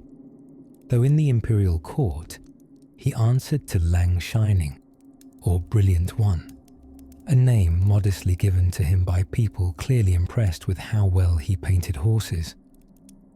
Castiglione was an Italian Jesuit who had impressed Emperor Qianlong so thoroughly that he became a court painter. As it turns out, mastering oil paints was an even better diplomatic tool than cross-cultural theology. Naturally, Castiglione commemorated the season not with sleigh bells or mistletoe, those might have alarmed the feng shui experts, but in subtle golden halos behind the Virgin Mary on canvas, and a baby Jesus who looked suspiciously like a very well-fed Manchu prince. But perhaps the most surreal Christmas moment of all happened in the Astronomical Bureau. The Chinese imperial court was deeply invested in the stars, not in an astrological what's my sign sort of way, but more in the let's predict eclipses so we don't doom the empire sense. And here, inside a domed observatory of bronze armillary spheres and ancient instruments that looked like furniture from a philosopher's dream, Europeans were peering up and measuring constellations. During one frosty month, December, though that meant less in the lunar calendar and more in the goosebumps department, a small group of Jesuits requested permission to mark the birth of Christ. They were granted a quiet corner of the observatory where, by candlelight and sky charts, they sang hymns in Latin so softly that it blended with the hum of winter wind. The staff was intrigued. One young assistant scribe asked if they were trying to coax a comet into appearing. Another, mishearing the words, believed they were worshipping a deity called Gloria in Excelsis. And for weeks afterwards, a third reported seeing a bright star near Orion, which, to be fair, might have just been frost on the telescope lens. Elsewhere, among the merchant districts of Canton, Christmas looked even more unrecognizable. European traders gathered in little enclaves where they consumed alarming amounts of wine-like liquids brewed from rice and dried whatever fruit was nearby. Their Chinese host generally found this festive consumption bewildering but good for business, especially in the porcelain sector. Some Jesuits even attempted to stage a nativity, but with no camels available, they had to improvise with water buffalo, which, you'll admit, lend a rather stately gravitas to a manger scene. The wise men arrived clearly underdressed, and one looked suspiciously like a Portuguese sea captain, trying his best to appear contemplative while forgetting half the lines. Still, amid all the cultural mistranslations, there was something gentle about how the message of peace attempted to settle in foreign soil. A kind of quiet wish whispered across language barriers. Ironically, it wasn't the sermon or the pageantry that made the biggest impression. It was the sound of the music, that odd, foreign rhythm lingering in the air like incense. Not quite right, not quite wrong, just different. Elderly Confucian scholars might not have known the theology, but they heard the solemnity. In later diaries, one described it as a foreign winter ritual of gratitude to the heavens, expressed like a poem carried on snow. And perhaps that's what it became for a moment. A poem of snow in a land where snow was a rarity, and the baby in the cradle came with unfamiliar mythology. A fleeting moment when time paused, and stars, eastern and western alike, winked gently in both hemispheres. As the paint dried on another celestial Madonna, and the wind wound its way through the tiled pavilions, something soft began to stir not in cathedrals, but in curiosity. The idea was still foreign, still fragile, but like all curious ideas, it refused to entirely disappear. And soon, in an unlikely shop, on a quay bathed in lantern light, a wooden nativity would end up next to a compass, and that strange pairing would start to mean something more. Picture this. It's the winter of 1789, and a Jesuit priest named Father Antoine Gobil is trying to explain eggnog to a Confucian scholar over fermented plum wine and some surprisingly dry candied hawthorn. The two sit in a study lined with scrolls so old, they probably remember when the Mongols visited China without calling ahead. Outside, snow is falling gently on the roofs of Beijing, curling under the eaves like a poetic sigh.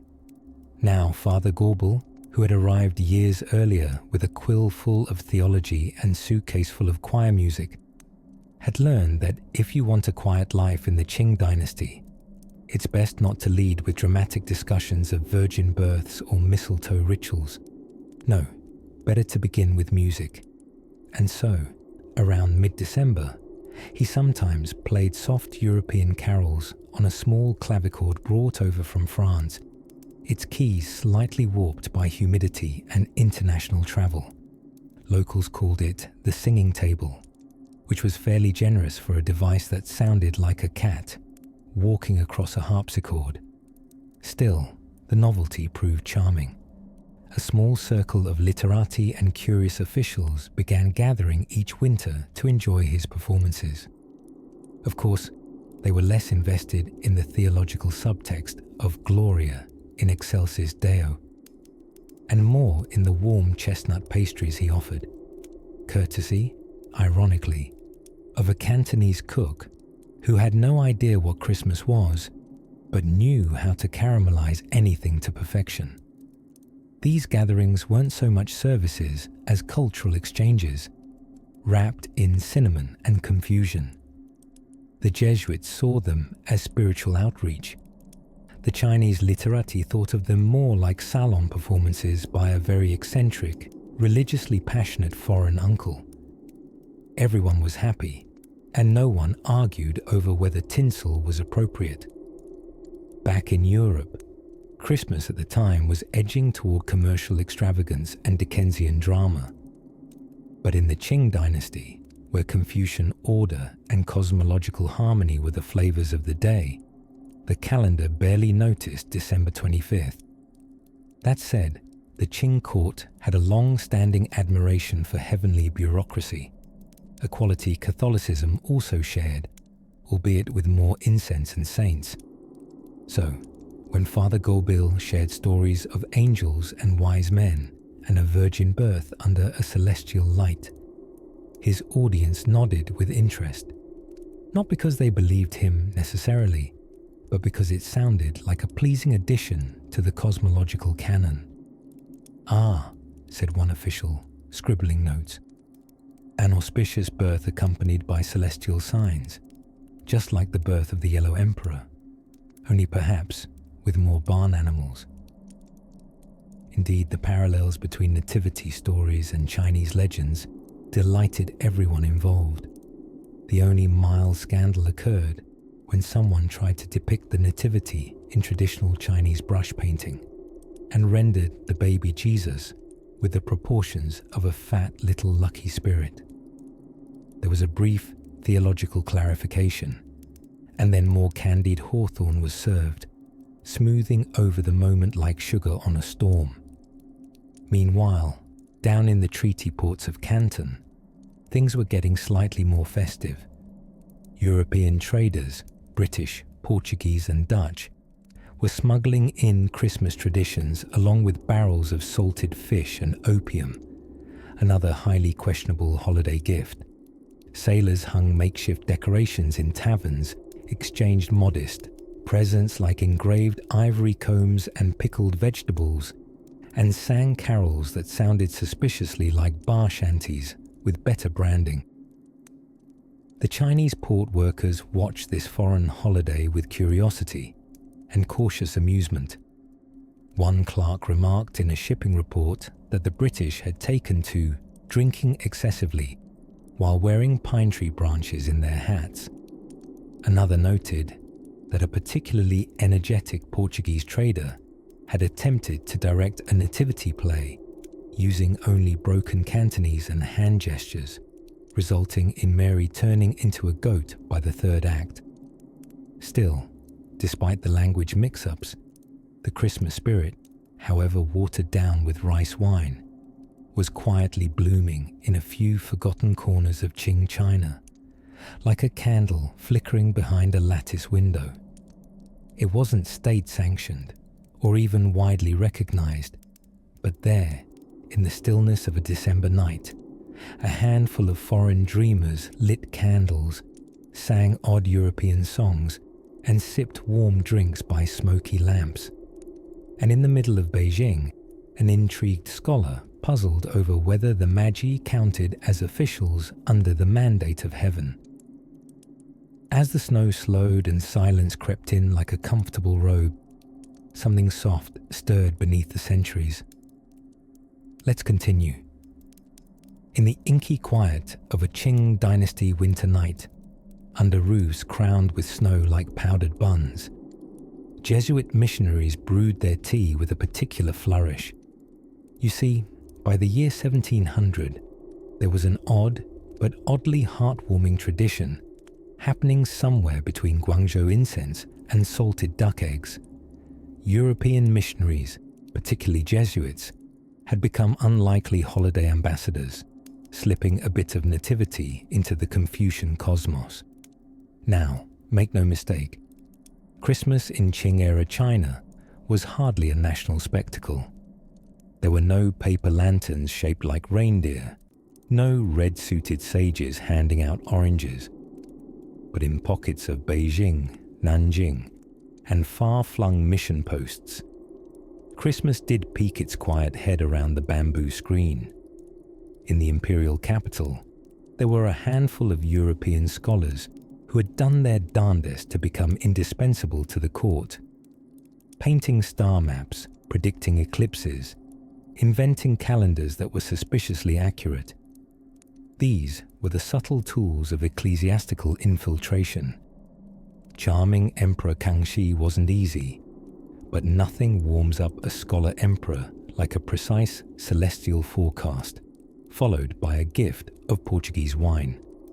And so Christmas, for these mission men, was celebrated in an atmosphere of silk robes and philosophical restraint. Midnight Mass might be whispered in Latin from behind carved screens. Less curious courtiers over here. The bread and wine of communion were imported delicacies, usually smuggled in diplomatic luggage or disguised as European tonic. Jesuit Father Ferdinand Verbiest, clever as a fox in a scholar's cap, had reportedly once disguised a nativity tableau as a celestial alignment model. "Look, Majesty," he would say, "see how Orion's belt points to the cradle of astronomical renewal. Never mind that the baby in the celestial cradle was suspiciously chubby and surrounded by livestock in miniature." Beyond the capital, Christmas took on more homespun flavors. In southern settlements, it was often adapted, softened, you might say, to fit Chinese sensibilities. Banquets might include roast goose, but weren't above substituting a steaming dish of red cooked pork. Hymns were translated into soft Chinese tones, more lilting than booming, and were sung not in choirs, but by timid converts with exceptionally polite manners. Interestingly, Chinese Christians of the time celebrated with a deep sense of fusion. Red wasn't just for Chinese New Year. It became an acceptable festive color for Christian gatherings too. Paper cuttings of stars and crosses adorned converted ancestral halls lit by oil lamps and fragrant cypress. The three wise men were sometimes depicted as silk-robed scholars journeying with scrolls instead of gold. But the cozy warmth of all this syncretism was always slightly chilled by persistent imperial rules. Christianity was not officially forbidden early on, but it was not quite beloved either. Missionaries had to maneuver like chess masters, with a smile frozen somewhere between serene confidence and whether or not they'd be banished by tea time. Indeed, Emperor Kangxi had originally been quite open to Christian ideas. He rather liked their clocks and telescopes and even moral teachings. But as the Vatican tried to dictate the terms of Chinese rites, refusing to allow ancestor worship within the Christian faith, the relationship soured like milk left out during a Manchurian winter. One could say diplomacy was frozen solid by cultural absolutism. That's the sort of theological snowball fight that ruins everyone's holiday punch. Still, in the quieter corners, Christmas persisted, not as a booming festival, but as an ember in the hearth of global exchange. In some towns, curious locals would attend nativity plays without really knowing what was going on. "Why is that baby so special?" one might whisper. "I think he grows up to be a carpenter," someone else would guess, reasonably. These modest celebrations were often layered in secrecy, partly from political necessity, and partly because winter in 1700s China was already filled with its own rich traditions, Dongji festivals, the coming New Year, and lots of delicious dumplings. Christmas had to sidle in gently, wearing slippers. And for those handful of believers who gazed up at winter skies and thought in terms of Bethlehem stars rather than bejeweled dragons, it was a sacred time lit by faith and flickering lantern light. They sang gently, ate well if they could, and perhaps even exchanged gifts, a practice liked very much by local children, though they remained unconvinced that an invisible European patron left them. So while the world turned, slowly under a 1,000-year-old dynasty and paper windows frosted with breath and silence, a delicate holiday took its place in the great book of cultural peculiarities. One translated gently into Chinese ink, voiced in tones of diplomacy, astronomy, and roast goose. And just as the incense curled higher against the ceiling beams of a borrowed chapel in Suzhou, another gentle hour of December passed, feathering into the winter night, softly leading us into one last festive breath before sleep. By the time Qing Dynasty mandarins were downloading their winter court robes and tucking the tips of their beards firmly under their scarves, Christmas in 1700s, China had long settled itself into an odd and quiet corner of the empire's bustling life. It had never made a grand entrance, you see, not with sleigh bells, chestnuts, or jolly bearded figures. Rather, it wafted in more subtly, like the scent of cinnamon slipping shyly through the back terrace of a silk merchant's shop. By then, Christianity had danced an awkward waltz with imperial favor. Early in the century, Emperor Kangxi had granted toleration to Jesuit missionaries, those ever-hopeful gentlemen with astronomy charts in one hand and Latin missals in the other. They had proved themselves useful as long as they did not overreach, which of course, being human, they eventually did. Still, in those quiet enclaves where Jesuits mingled with the curious elite, there were whispers of a winter birthday for a baby born far away. Not a loud, bright Northern European celebration with wassail and midwinter mayhem. No, but a gentle scholarly appreciation of a Christian festival whose meaning could be translated, albeit painstakingly, into classical Chinese. Imagine, if you will, it's December 25th, 1748. You're in the southern city of Guangzhou, parked at the edge of the Pearl River, like a lopsided teacup. A porcelain merchant named Mr. Li. You've met Mr. Li before.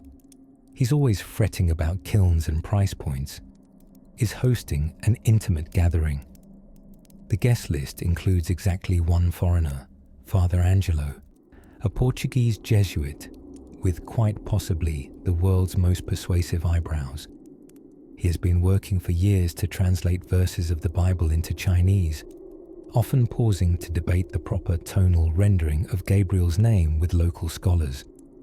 He brings with him a modest wooden figure of the Madonna and Child, carved out of European walnut, which he sets gently on a low lacquer table. Mr. Li offers tea, and someone lights a stick of sandalwood incense out of habit. Father Angelo clears his throat and begins to tell the story of Jesus' birth. Mr. Li's children listen wide-eyed as he describes shepherds and stars, though his Mandarin still bears the complicated twang of Lisbon. There's no tree, no tinsel, but someone brings sugared walnuts, and the mood remains gently festive. One scholar, Mr. Zhou, nods solemnly and declares the tale to be harmonious with the heavens. He then compares the Virgin Mary to the celestial goddess Gu Mang, a comparison that Father Angelo tries very hard not to find heretical. Instead, he smiles. Quiet diplomacy, after all, is half the Jesuit toolkit. Meanwhile, in the Forbidden City, Christmas had about the same impact as an ant tap dancing on the Great Wall, which is to say, none. The Qianlong Emperor, a man who loved poetry, calligraphy, and decorative screens featuring ducks, was likely unaware that on the 25th of December, several Europeans within his empire were stealthily humming Latin hymns while pretending not to. Still, gifts were abundant, just not Christmas ones. Painted fans, rare books, precious inkstones. Chinese society had a year-round appetite for giving, but there was a curious parallel. On the Lunar New Year, red packets jingled with coins and children could squeal without punishment. If Santa Claus existed in China at the time, he must have moonlighted as the kitchen god, another bearded figure who judged behavior and reported to higher powers, though instead of the North Pole, he lived above the stove. We cannot say Christmas was celebrated widely in the 18th century Middle Kingdom. It wasn't, but it was quietly contemplated in corners, whispered over dumplings, intoned in Latin amid bamboo scrolls, and blinked at by sleepy children who saw the Madonna's face for the first time in sandalwood candlelight. Perhaps, in some ways, that's the gentlest kind of holiday magic. Not loud, nor loud enough to shift empires, but persistent, like a snowflake determined to land somewhere warm. And as the century turned, the quiet observance of Christmas would flicker on, through the thick brocade of dynastic rule, over lantern-lit cities and silent missions, Through the hush of libraries and the prayers whispered in rented rooms, it continued, a dot of foreign light in a vast, brilliant sky. Now, let your thoughts drift as softly as a paper lantern over the Yangtze. Let dream horses carry you past bamboo groves, moon gates, and missionary maps inked with shaky brushstrokes. The tea is warm, the world is quiet, and the story, my friend, is done for the night. Sleep well.